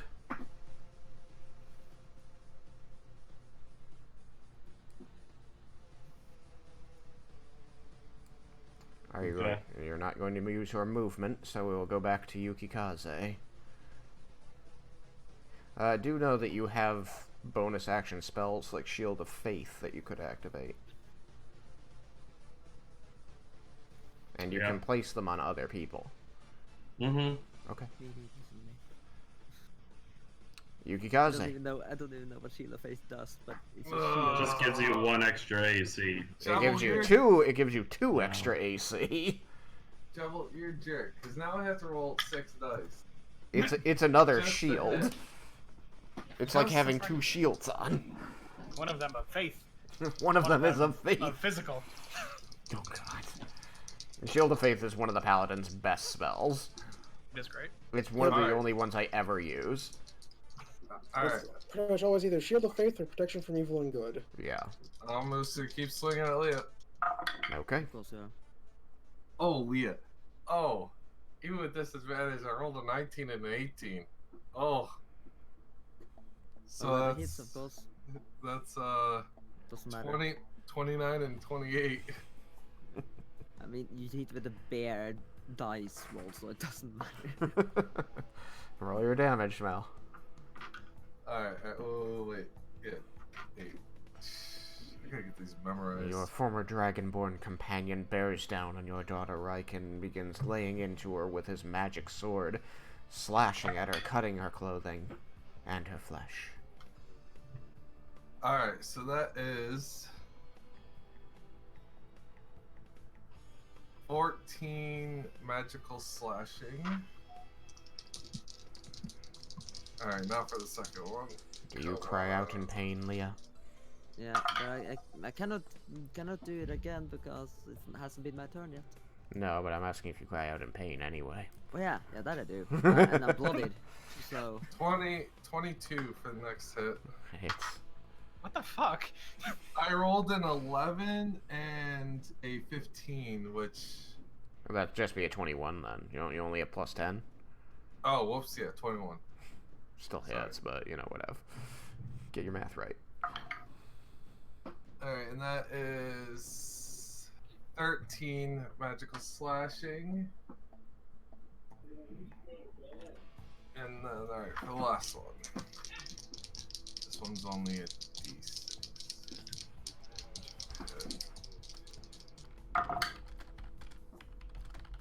Oh, that'll be 16. that hits. Oh, that was a spell slot well spent. Exactly. No, it wouldn't have hit if I got that shield from Raiken, but it hits. And that will be 6 magical piercing. And then I'm gonna spend a superiority die again to trip attack you.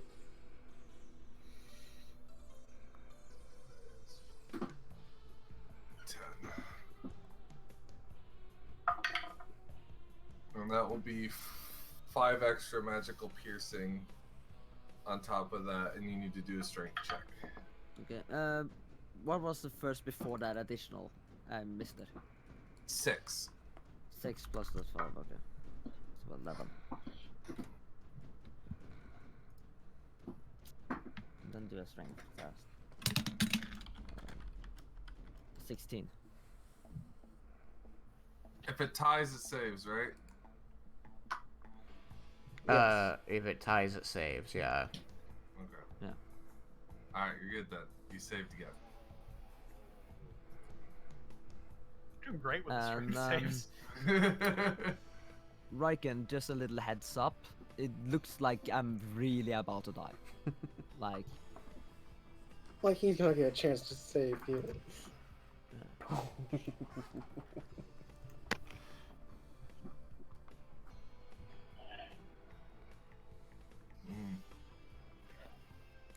It's like username just random colors. I thought they were always the same color when they Actually- entered text. Actually, wait. Hold on. Hold on. Company pick. I just realized everyone moved away. I'm gonna action search and I can do my breath weapon, right? Action search, breath With weapon. action surge, you can breath weapon. Yep.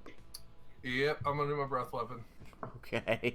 It's not gonna hit Jeff. It won't hit Jebel because of Wall of Force, but it'll hit the other two. Oh.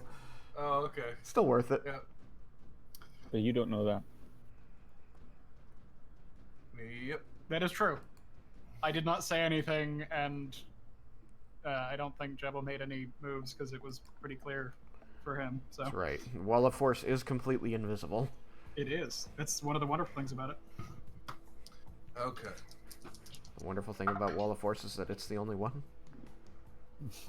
I mean, it is a concentration spell, so each person can only cast one. It is the only one. It's 14. Alright.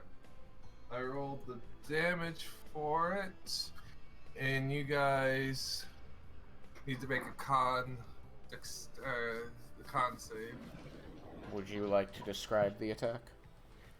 Oh yeah, I just Totally awesome.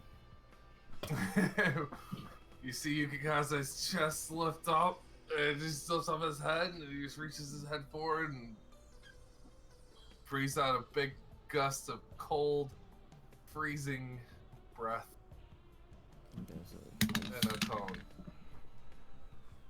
Chills you to your bones. Is Yeah, it con well- or is it dex? It is con for against cold. Yep. well, I fail it, and I like to die because of that. You would like to die. No, I And like I to also die. fail it. likely die. So you both take full damage, which is 14. Yeah, I knew it. In that case, I would have died even without full damage. I'm on 0. Okay. So Tremendous magic missile.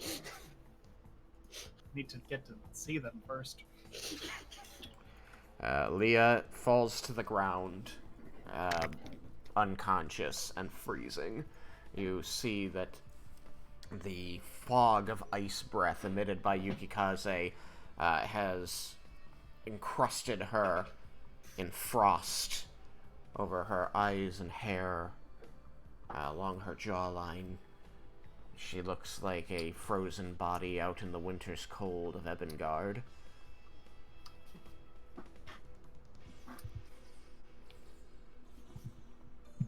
Her breath comes shallowly and puffs out in front of her.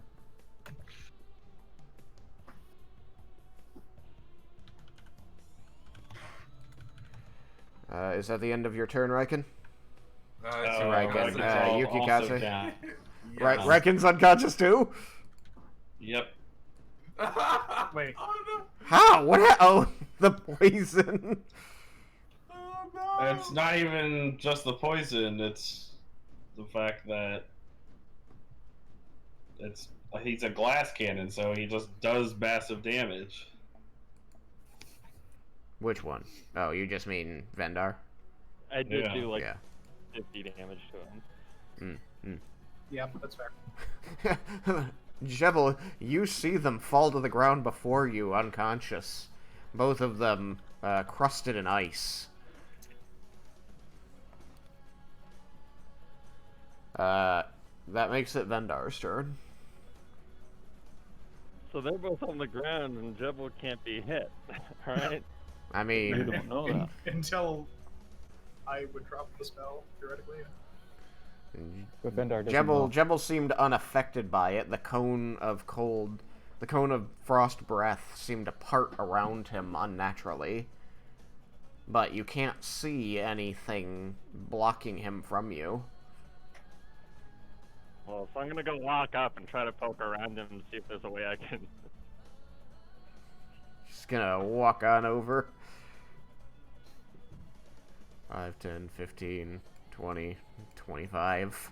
You know, in 25 feet getting to there, he seems to be completely encased in some invisible barrier. Well, I'll pull out my scimitar and I'll stab Raiken while he's on the ground. Okay. I will say it cost you your bonus action to be poking around and investigating like that, then.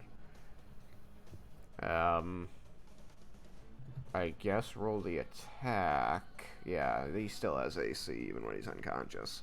Yep, but you have advantage because you're making a melee attack. At within 5 feet, yes. Against a prone enemy. What happened to my 20-sided die? I don't know. Did you eat it? That would Did be you a hit it with a hammer. hammer? There it is. It's been good to me. I'm not gonna break it.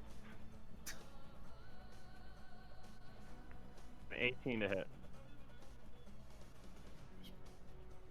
So you missed. So I Raiken, does an 18 beat your AC? No. Okay. So your scimitar clangs off of his armor. Unable to find purchase. I'm only plus 4. No, I should be. I should have made. I finesse. Why is it?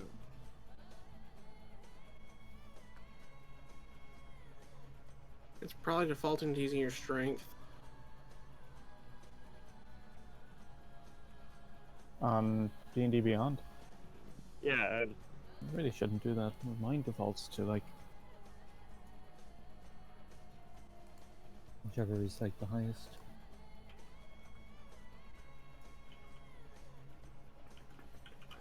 I know that they all melee weapons default to using your strength, even though that they can use. But I thought they usually used the higher when they had finesse as a tag. You think? Yeah, because like my, let's see, It says it's Plus finesse 4. in the properties, but it's not tagged as finesse, isn't it?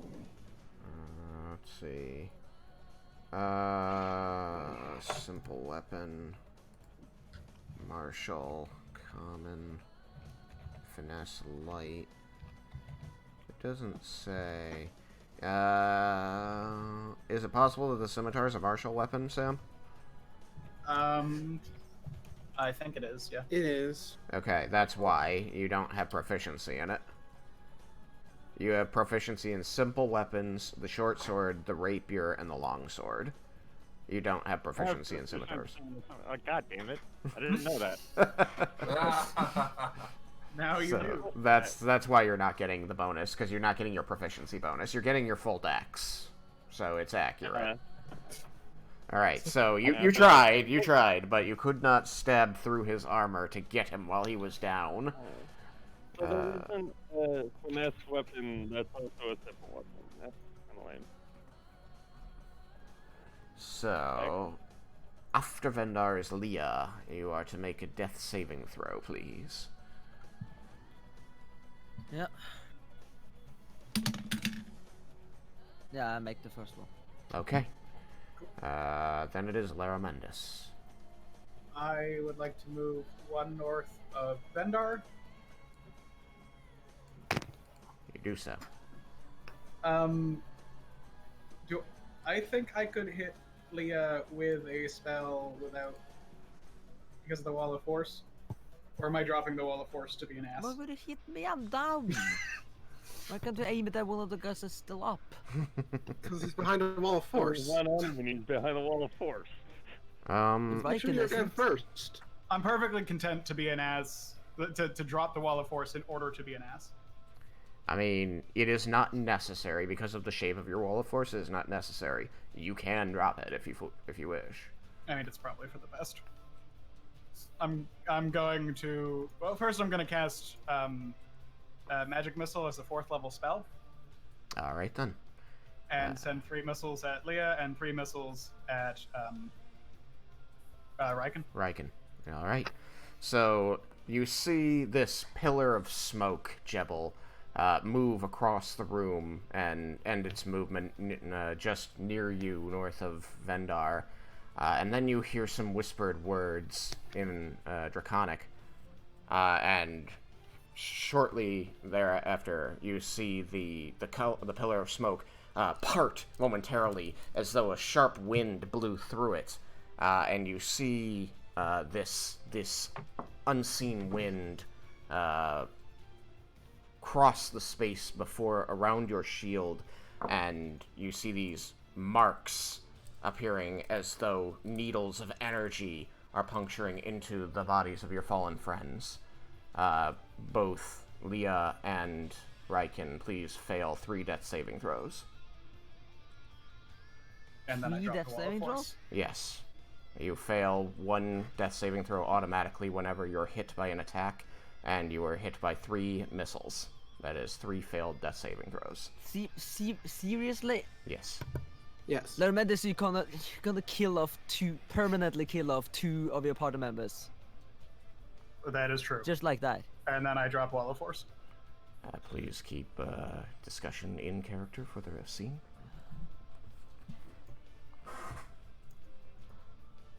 You watch your friends die, Jebel.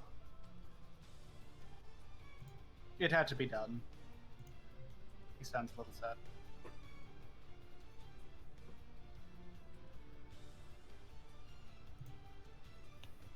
That's my turn.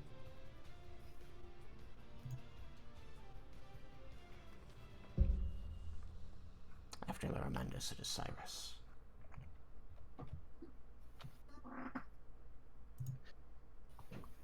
So the wall of force is gone? The wall of force is gone. I mean, you saw him... I don't think you have any way of knowing that, but...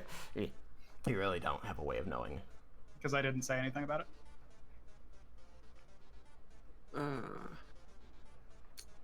I'm gonna cast Chromatic Orb at 2nd level. Okay. Extend that towards Jebel. Alrighty. What element? Fire. Alrighty. That probably missed. Let's find out. You have no idea if the wall of force is still there. I got a 10. Oh, that misses. Okay. Bonus action Firebolt. Bonus action Firebolt. Alright, roll it. Oh wait. Oh wait. I'm invisible. That first attack should have advantage. Yes. It is an unseen attack. You may roll 1 more d20. So not much better. Got a 13. 13. How? Nope. No, it doesn't hit. So, bonus action Firebolt. Yes. With advantage. Okay, that's much better. 22. Oh, that hits. Suddenly, out of thin air, a bolt of fire streaks across the room and scorches its way into your lower torso, burning away part of your armor.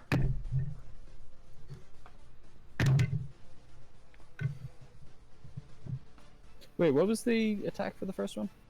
Of 13. 13. Oh yeah, no. No, I forgot that we didn't rest, so. My armor's at the lowest it can be. Alright. So does that mean that the chromatic orb hit? Not 13, no. Oh, okay, cool. So... Yeah, okay. Excuse me. 13 points of fire damage. Okay. Alright. And is that the end for you, besides moving around aimlessly, invisibly? Yep. Okay. Jebel, it's your turn. Fire Elemental. Alright. You expend both of your slots and become a fire elemental. Now, where is under actions? Yep, there it is. I'm a fire elemental. Right. Get you the fire elemental image, shouldn't I? Yeah.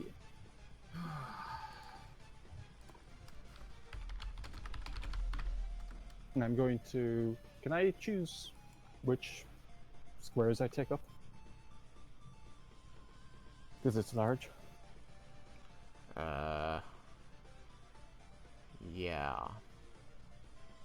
I'm gonna use the image of the Myrmidon just because it's more interesting. He has like armor on or something. Yeah. Just the regular fire elemental just doesn't look like anything.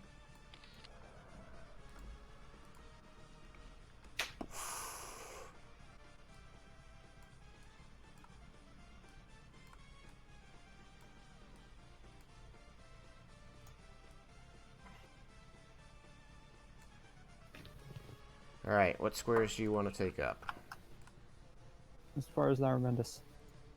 Okay, you can do this.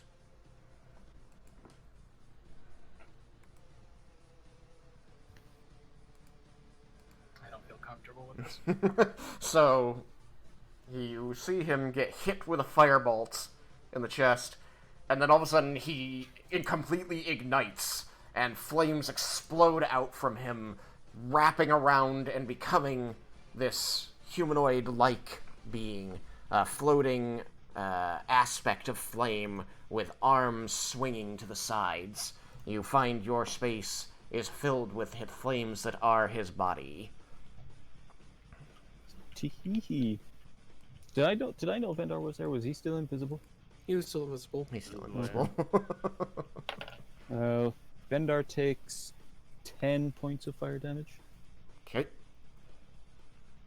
And Laramentus takes 9.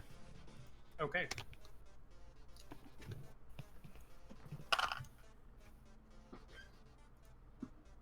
And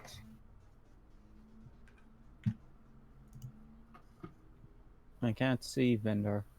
Or would I know that Vendar's there now, or is he still invisible? I mean, he's invisible, but you're aware that you're sharing a square with him. So you would be at disadvantage to hit him, but you know what square he's in. Okay. Well, I'm going Which is to... the same case for me. It's true. You have Wait, is he disadvantage. invisible?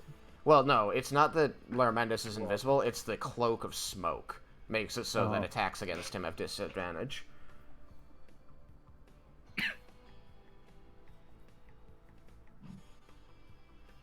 Oh yeah, you're also on fire. Cool. That's Both of you. uncomfortable. Yeah, it's like, That's uncomfortable. There we Did go. say that. It can move through a space as narrow as 1 inch wide without squeezing. So, you both are squeezing. He's not. As far as I'm aware of how this is supposed to work. Because he's taking up your square, but he's not affected by it. I think you still are. He's freaking Does that fine. jive, Sam? I interpret that bit as you Doesn't don't get cause those- it the either? penalties for movement associated with squeezing when you're moving. I don't know what. Well, so the line specifically says... And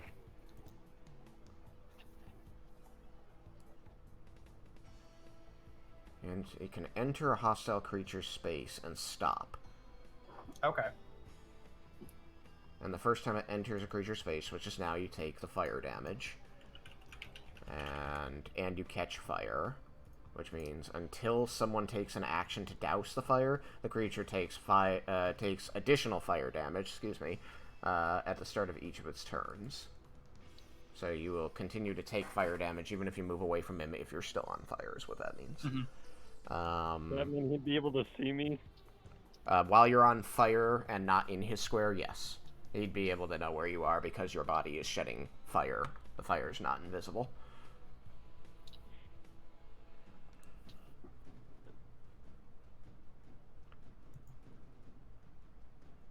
So I don't think that we're squeezing. I think that It's as long as weird. we will constantly be taking damage from him, Yeah. as well as the damage from being on fire if we stay in his. It's a weird thing, Yeah. because, like, the base rule of combat is if you share a square with another creature, you're squeezing. The penalties for squeezing are you have disadvantage to attack and you grant advantage to attacks. And you move at half speed. So, like, there isn't anything in here that says... without squeezing does specify... while moving through spaces, right. And then the other one says that it can stop... It can squares. be the creature square and stop. So I don't think that either of us... I don't think he's squeezing and I don't think we're squeezing because he is fire. We are in pain. You're definitely in pain. I just don't know, because, like, it doesn't say that when he stops, he's not squeezing. So maybe you're all squeezing, he can move unimpinged through small... I would think he's not squeezing because he is literally fire. You can move through fire. Okay. Does everybody agree with that, then? Is that how you want to run it? If he is fire, he can't cause squeezing or be squeezing? Yeah. Okay. Alright, then. Then, very well. None of you is squeezing, but he is occupying your square and hurting you. And I'm making attacks with disadvantage on both or either. You definitely make attacks at disadvantage for Laramendis, because even if he's on fire, it's concealed by the smoke. Yeah. I'm going to allow Vendar to keep his disadvantage against you for this round, but once he moves away, which I'm sure he'll want to, if he's still on fire, he'll be visible to you. Okay. Well, I'm going to try Vendar first. Okay.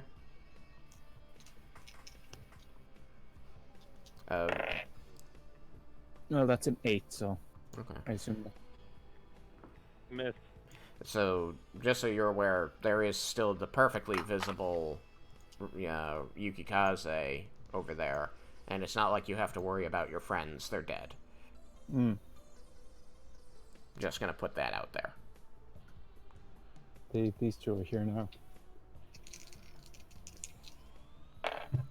And for Laramendis, it's a 16. A 16 will match. So that'll hit. Have I used my reaction this turn? I don't recall you dispelling anything, so I don't think so. I shield. Okay, you shield. Your flaming arm suddenly, breaks up midair and reforms on the other side as a wall of force, not unfamiliar to you at this point, appears protecting him. Okay.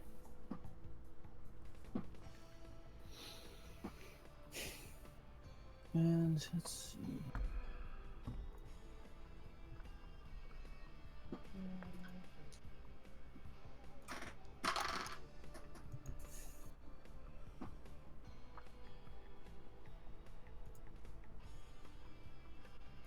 Would you like to move anywhere? Because you got that move, and you can march around and try and find other people to set on fire. Oh, I can. Yeah, you can. You haven't moved at all yet. Let's see. My speed is 50 feet. Mhm. Can I get around to Cyrus without, like, going around? Well, you don't know where Cyrus is. Because he's also invisible. Wait, if he doesn't squeeze, does that mean I can't trip attack him? I mean, you can try. Firefall. So what you might want to do, Jebel, as just a note of strategy, is just start patrolling the room. You've got 50 feet to use. You can cover quite a lot of ground and just hope you run into him. And it makes sense that you would start in the direction of Yukikaze so that you set him on fire on your way. And know that you can... When I cast Heat Metal on him, did I notice that he took less damage? You would be aware of that, yeah. And you didn't keep that damage going, is what I noticed? Correct. No. Okay. Unless, I mean, I could. Can you now? Yeah. Okay. Didn't you have to bonus action to shapeshift? Didn't you have to use your bonus action to shapeshift? I can use my full action to shapeshift. But you just used your full action to attack.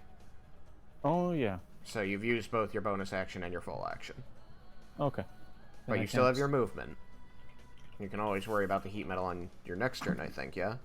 It's not just that, it's just the fact that, like, I know that because it could actually hurt me. Okay, yeah, I'll do it that way. I'll go counterclockwise, 50 feet, covering as much Alright. space as I can. 5, you set your friends' bodies on fire. 10, you set Yukikaze on fire. 15, 20, 25, you set Cyrus on fire. 30, would you like to keep going? You're aware that he's part of you now. Part of your fight. So 9 for Yukikaze, Okay. fire damage. So Right, so half of that is 4 Yukikaze. Yep. And 7 for Cyrus. 7.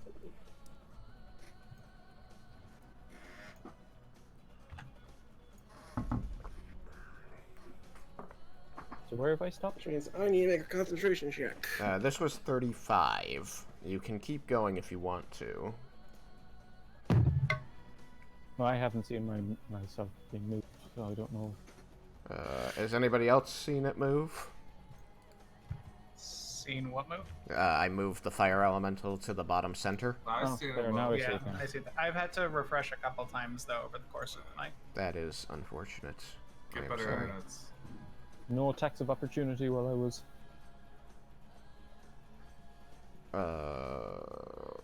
did not make an attack of opportunity. Vendar could make an attack of opportunity. I don't think he. Yeah, he didn't How use much it. are out?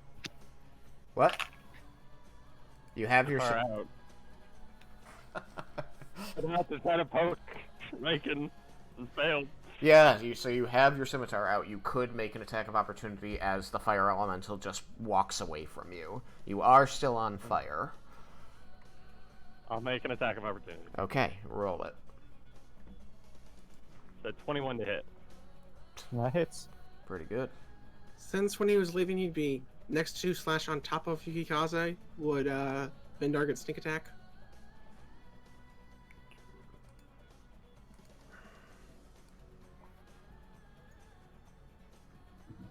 This would have been adjacent to him too, right, when he moved. Oh no, it would have been. Never mind.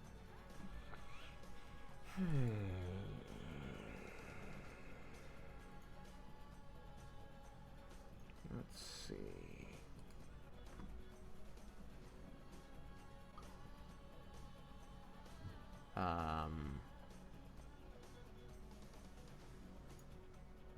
I suppose so, because he didn't hit on that turn yet, so he hasn't used his sneak attack yet.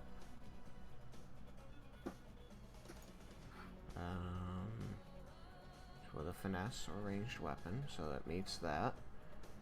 You don't need advantage if another Do you enemy... need proficiency with the weapon? Let me see. It only says... If you hit with an attack, if you have advantage on the attack roll, the attack must use a finesse or ranged weapon. You don't need advantage if another enemy of the target is within 5 feet of it, and that enemy isn't incapacitated, and you don't have disadvantage on the attack roll. No, he can't Okay. sneak attack because he has disadvantage from being on fire. Ah. You are a crispy critter. So you may attack, you have disadvantage on the attack roll, and you do not get sneak attack if you hit. So Alright, you well- should roll another die. So, I still hit. Okay, Do I get a chance? you will get a chance. Hang on. Alright. 7. Okay, So 7. or just slashing damage. 7 slashing damage. So I have resistance, so that's 3. That would be 3 with resistance. Okay. Yeah, the scimitar is not magical or anything like that, so yes, you would be able to resist the damage. And now, as he passes through you. You get set on fire as he passes into you, Malachi. But Yeah, as he right. passes off of you, you may make an attack of opportunity. Also with disadvantage, does he? Yes, no. disadvantage. Because he's on fire. Being on fire. 17. Yes.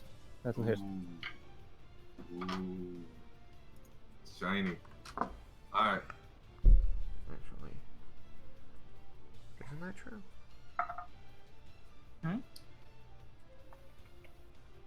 I'm not seeing the disadvantage thing from being on fire now that I'm reading it again. I'm trying to remember where I saw it. Were you thinking That was probably squeezing? heat metal you were confusing it with. Oh. heat metal bit. Oh, you know what? I might have been confusing it with heat metal after all. Yeah. You're right. All my other rolls better, so. So... I hit regardless. You hit regardless, but it means that Vendar gets to roll his sneak attack damage. Because I was wrong. Significant more. Hmm. So I just reroll the whole damage, or just the... Just roll the extra damage, and we'll roll it into the 7 that you initially did, and then I'll have it. So add the 3 points of damage that you took back in health, and then we'll get the new number. Meanwhile, you roll your damage for your attack, Malachi. Remember that you're attacking with Bleeder, your main hand weapon. And this counts as a weapon attack hit, right? Yeah. Alright, so I'm spending the superiority die. Okay. What'd you get there, Vendar? So he halves the damage, right? Because he has... He halves the damage, so what was the total? Total is 10, 20, 24, 20...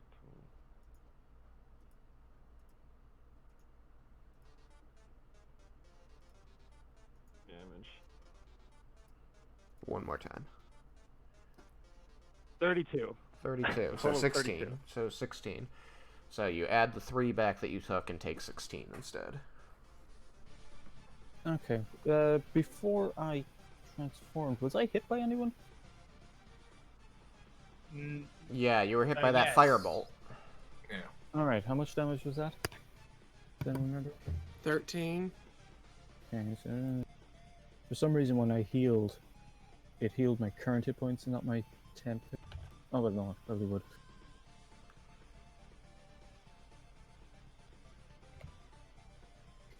That's Okay. because when you get healed, it doesn't heal temp hit points. It heals your permanent hit points, and the temp hit points go away after a while. That's why. Okay, so good to know that. Okay, so I hit you for 11. So that means you take 5, right? No, yours is No, magical pure magical. slashing. Oh, okay, so yeah. 11. And you have to do a strength check. Alright. Roll your strength check. Fire. You see he's trying to trip fire. I'm freaking ice, baby. What'd you get on your strength save? 15. 15. Oh, you failed! He fails! He does not fall prone, though. Really tripped fire. What? No! Yeah, apparently he's immune to the prone condition. Oh, I forgot. I I forgot something. You felt something pass under you. It was really weird. Vendar takes another 1 fire damage, and so does Yukikaze takes 1. What, for attacking you? Yeah, every time you attack me within 5 feet, you take fire damage. Yep, Okay. it's true. I don't get half 1 down to 0. I had to make him prone. I minimized both of those. It's very unfortunate. So I only have 2 superiority die left. What do I want? Right, so that was your turn, Jebel. After Jebel, Raiken's dead. Raiken, you find that the world closes in around you as you feel these 3 points of searing pain enter your body. And you see the black void of stars, just like when you looked into that illusion before. And as the world fades away into an endless black dream, you hear words in your head, the same voice that emitted from the statue, which says that fighting for the honor of Cord only brings sorrow. Mm-hmm. And Yukikaze's turn. Alrighty, that's spent. Okay. I'm gonna move up to the fire and I'm gonna start swinging at it. Alrighty. Not gonna lunging attack it? Why? It's Alright. Spence Fury. Yeah, I could. It would add additional And damage. whether Oh, I don't think you can because of the pillar. But Do you want to go around the pillar, north or take damage every time you attack him. Well, I can actually. Alright, hey, no well, strategizing, it's combat. No, yeah, I'm gonna move right under Raiken. I can still head over there. That's fine. Yeah, you can swing here. This is fine. Oh no, I can't because if I do, I lose one of my attacks. I have 2 superiority die left. Nah, we're gonna walk right up there and swing with all 3. Okay. So right there, and I'm gonna swing with all my weapons. Okay. Well, I'm gonna still do trip attack because I'm gonna spend my superiority die to. Actually, I don't think I get parry flame. So we're not gonna do that. Yeah, we're gonna spend the superiority now. Alright, so I'm doing extra damage, but it's not gonna trip him, so he doesn't have to do a strength check. And I'm just gonna roll all these together. Okay. Lots of dice together. Here we go. And alright, we got a 22. To hit? Yep. Oh yeah, that hits. And a 16. To hit? Yeah. Yeah. Sweet. Okay, so those both. So the first attack does 10. Wait, no, sorry. I forgot the other number, which is 6. So 11. 16 damage, magical slashing. Okay. And 13 damage, magical slashing. Yeah. And then my last attack, which doesn't get superiority die because I spent everything. And is this the magic short sword? Yep. Okay. That's gonna be a 25 to hit. Yeah. And that's going to be 9 magical piercing. Yeah.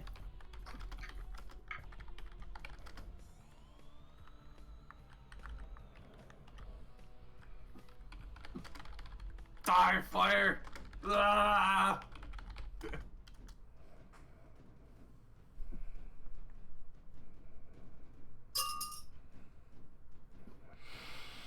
Alright. So, with that, it becomes Vendar's turn. Vendar, you are still on fire. Shouldn't have put myself out. You may try to put yourself out. It requires an Use action. My whole action. Okay. Yeah. So can I still get sneak attack this round of my attack, or because I got sneak attack and the advantage, does that mean or in the attack of opportunity, does that mean I can't? No, that was part of your last turn, so you would get your sneak attack again this turn. I but thought you said... hang on, Jebel, shouldn't Yukaze take fire damage at the beginning of his turn for being on fire and not dousing it? I think you take the damage at the beginning of the turn anyway. Well, yeah, you do, and then he still didn't douse it, but did you give him the damage? Because you gave him the damage for attacking you on the last turn, so you still need to give him the damage for being on fire and the damage for attacking you again, and, touches an elemental or hits it with an attack while within 5 feet, so you have to roll 3 damages, you have to roll 4 damages against him now, because 1 for starting the turn, and then 1 for each of the attacks that hit you. Okay, give me a second. 22. 22. So Okay. half of that is 11. Yep. And then if it's Vendar's go, he's taking fire damage. Right, it's Vendar's go, so roll his fire damage. Fucking hell. 1. 1. Okay, take 1 point of fire damage, Vendar. And now you may take your turn. Yes, you will get a sneak attack if you hit. Alright, well then I'll go and I'll shoot him with that bow. Okay, you want to go up and around over here? Yeah. Okay. Just because there's like... Well, I'm invisible, but I'm on fire, so... Yeah. What does that give my... It means that he'll see the attack coming, so you don't get advantage, but you still get sneak attack, because you also don't have disadvantage. Leave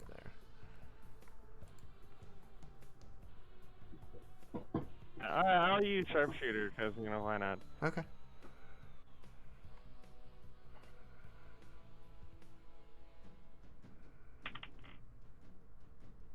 That's a 17 to hit. Okay. That hits.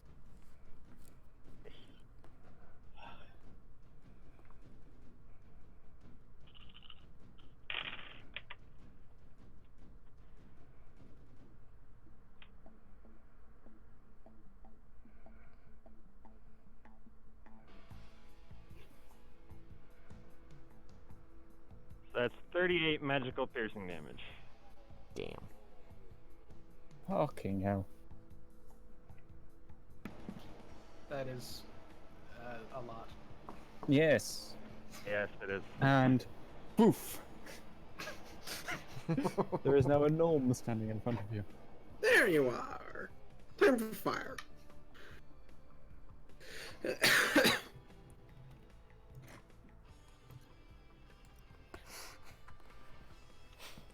The fire elemental facade collapses.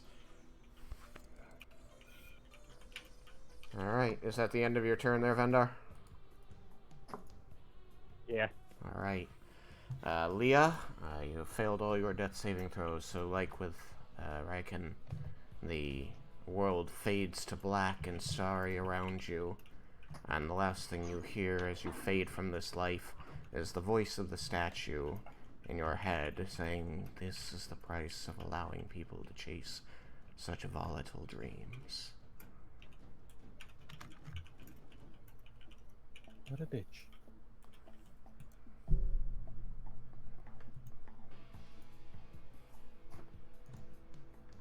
And Laramendes.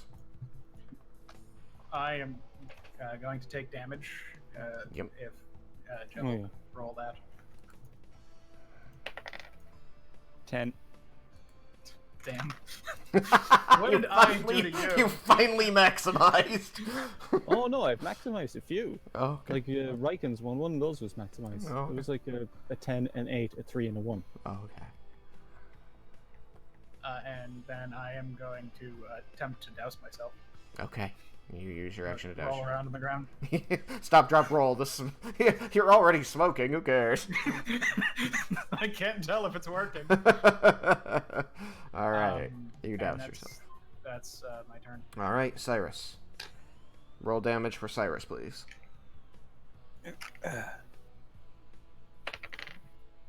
3. 3 fire damage, Cyrus. 3 fire damage. Alright. Sadly, I've not had a chance to turn on my fire resistance yet.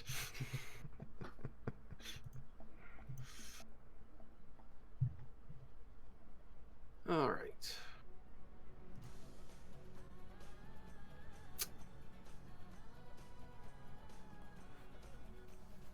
I'm going to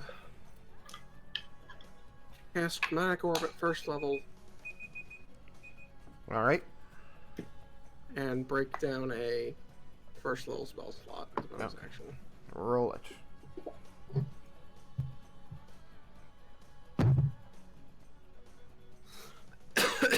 I got an 18 to hit. 18? I also, one thing I would move, I'd have to move one step back, so I'm not rolling at disadvantage.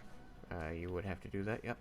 Do you have a melee weapon in your hand? Would you like to attack him with an attack of I opportunity? have my scimitar. Alright, you may make an attack of opportunity as he steps away from you. Alright, give me a second now. Don't forget to roll at disadvantage. You're on fire. You don't have to do that. Oh, is it the boots? Oh, the boots. You're correct. The boots are still in effect. Thank you. Yeah. So, I was thinking it was the invisibility. it's an 18 to hit. Nice. That will hit. Worth It it. also reminds me I need to roll a con save for the fire damage. Right. Con save for the fire damage, and boop, boop, boop, boop, boop, boop. Also, there's poison on that scimitar, isn't there? There is. Alrighty. Ooh, I maximize that, so it's 6. Non-magical slashing damage? Yeah. Non-magical slashing damage plus 3 poison damage. Alright. Very good. And I made my con save for both the fire and the sword. Okay. And so it was how much damage? Sorry. 9 total, 3 of which was 9 poison. total. Alright. And what, fire damage was also 3, so 12 total. Yep. I got the fire. I just didn't get the sword and Okay. stuff. So how much damage am I getting? That's what we are gonna find out here, friend. See if he hits you. No, he hits me. He Oh, already... that was the 19, right? Or 18, whatever. Yeah, then I remembered I would have disadvantage if it didn't move. So Alright, hurry up. move. We've only got a couple minutes left here. Okay, 3, 6, that's 9. 15 points of fire damage. Okay.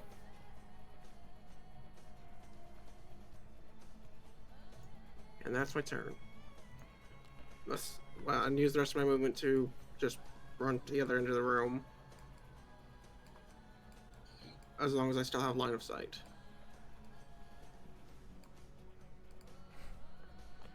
Let's see here. After Cyrus, it becomes Jubble's turn. And... I believe that Vendar doused himself and No, Laramandus. I tried instead, so I'm still on fire. Oh, you're still on fire. So I know Laramandus doused himself. Oh, So yeah, that's everybody except Laramandus is still on fire. That's the other thing I've got to say. I'm activating my fire resistance from the... You're using a fire activating. attack. Okay, you're activating it. Yeah, it doesn't take an action, it just... Yeah, I know. makes me You spend a recorded. sorcerer's point. Yeah, I remember. I am a beacon in the darkness. It's a pretty dark room now, metaphorically speaking. Alright. What are you doing, Jeb? Give me just 1 second. 2 minutes left.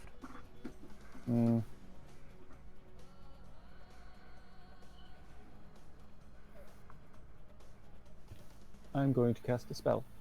Counterspell. What Okay. level? What level are you counterspelling at? Third level. You're gonna counterspell at 3rd level. All right. I was going to cast at 5th. Okay, that's fine. Roll your counterspell. Okay.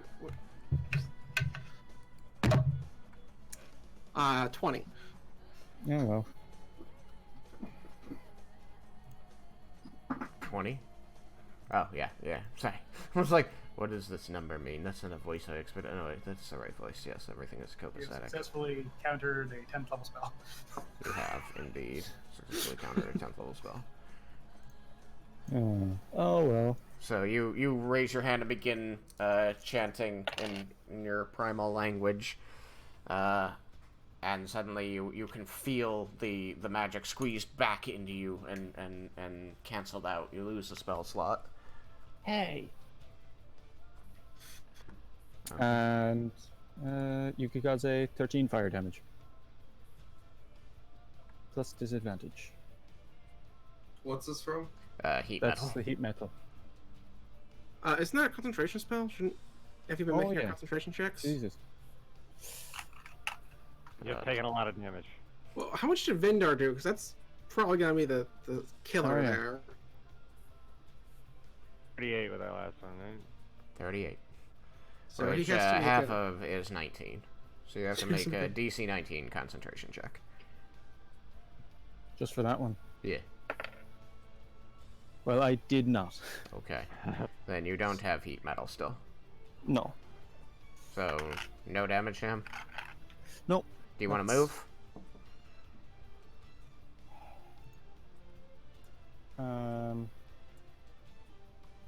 Yeah, I'm gonna move one to the right. Okay. You move one to the right. It is Raiken's turn, still dead. Yukikaze's turn. He's on fire. He's walking forward right over to Jebel. Alright, roll your damage. 10 fire. 10 fire, 5 fire. Fire. Okay, so that puts me at. Okay. Got it. Okay. Oh, no, dice, what are you doing? Running away. They want to be Training. free. Alright, I can't use superiority, so I suppose we'll put away the superiority die. Okay. Alright, full attack on the Jebel. Whoa. Oh, what? Really? Now you roll a 1. Jesus Christ. Alright, so one of my attacks is 18. Oh, well, that hits anyway. So that's going to be 11 magical slashing. For that one. And now I am bloody. And then for my offhand weapon. Oh, that's just dirty. I rolled another freaking 1. Okay. That's all of your stuff. So that brings us to... Did he miss with 2 of those attacks? Yes. I did 3 attacks and I missed with 2, yep. Okay. Because they would have both been 11s, which I think you're over 11. Yeah. Yeah. So that makes it Vendar's turn.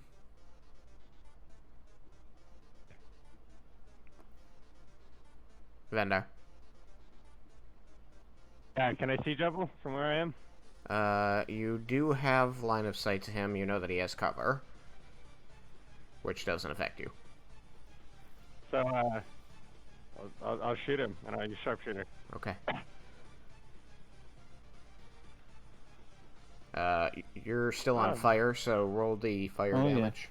No, he doused himself, didn't he? No, only No, Laramentis did. Because I have a sense of self-preservation. So I got a 14 to hit. A 14. And that's 4 fire damage. Okay. 14 hits. 14 hits. Damage. With sneak attack because of Raiken. Because of Yukikaze. Nothing is because of Raiken. Raiken is dead. Raiken is the worst. No, he's just dead.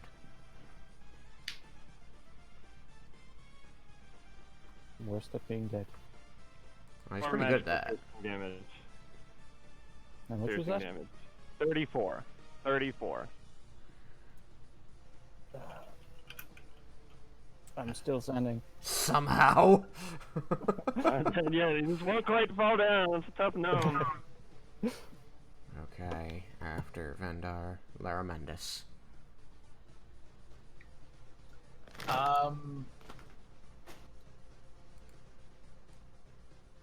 Stepping carefully over the burning bodies of your friends.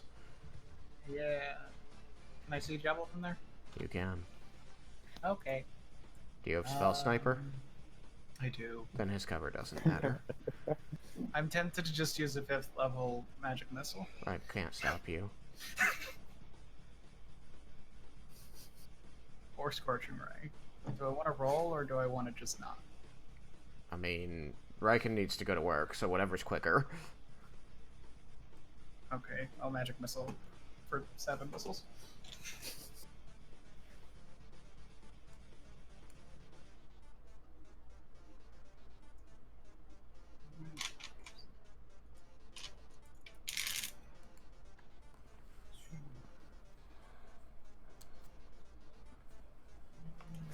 To be honest, 7 missiles is kind of overkill. 1d4 plus 1 each. So the first 3 did a total of 9. Oh. Yeah, but like, when the first one hit, I went down. Oh, okay, you're dead. You die. It's true. Things fade to black. Bendar's attack left me on 1 HP. Oh, okay. One of them guys is in one more. Amazing. Okay. That's it. Jebel falls, his chest filled with ethereal, invisible needles of force. And as your body collapses to the ground, pressing the needles further into you and sealing your fate, the world closes in and fades to black and starry night around you. And you hear the voice of the statue in your head saying, "I tried to warn you." We're gonna end it there. So, how much XP do we get? Like, do we just take those? I will announce XP after the next session. Okay.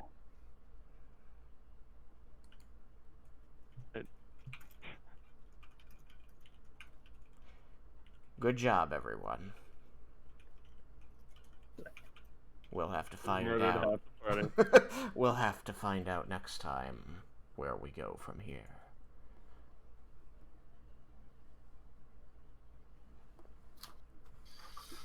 Alright. Well, with that, I am heading to bed. Good night. Night.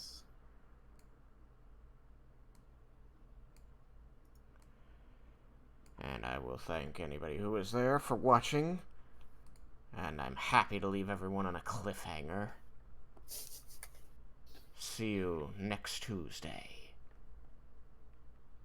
Good night. Not gonna be as good now.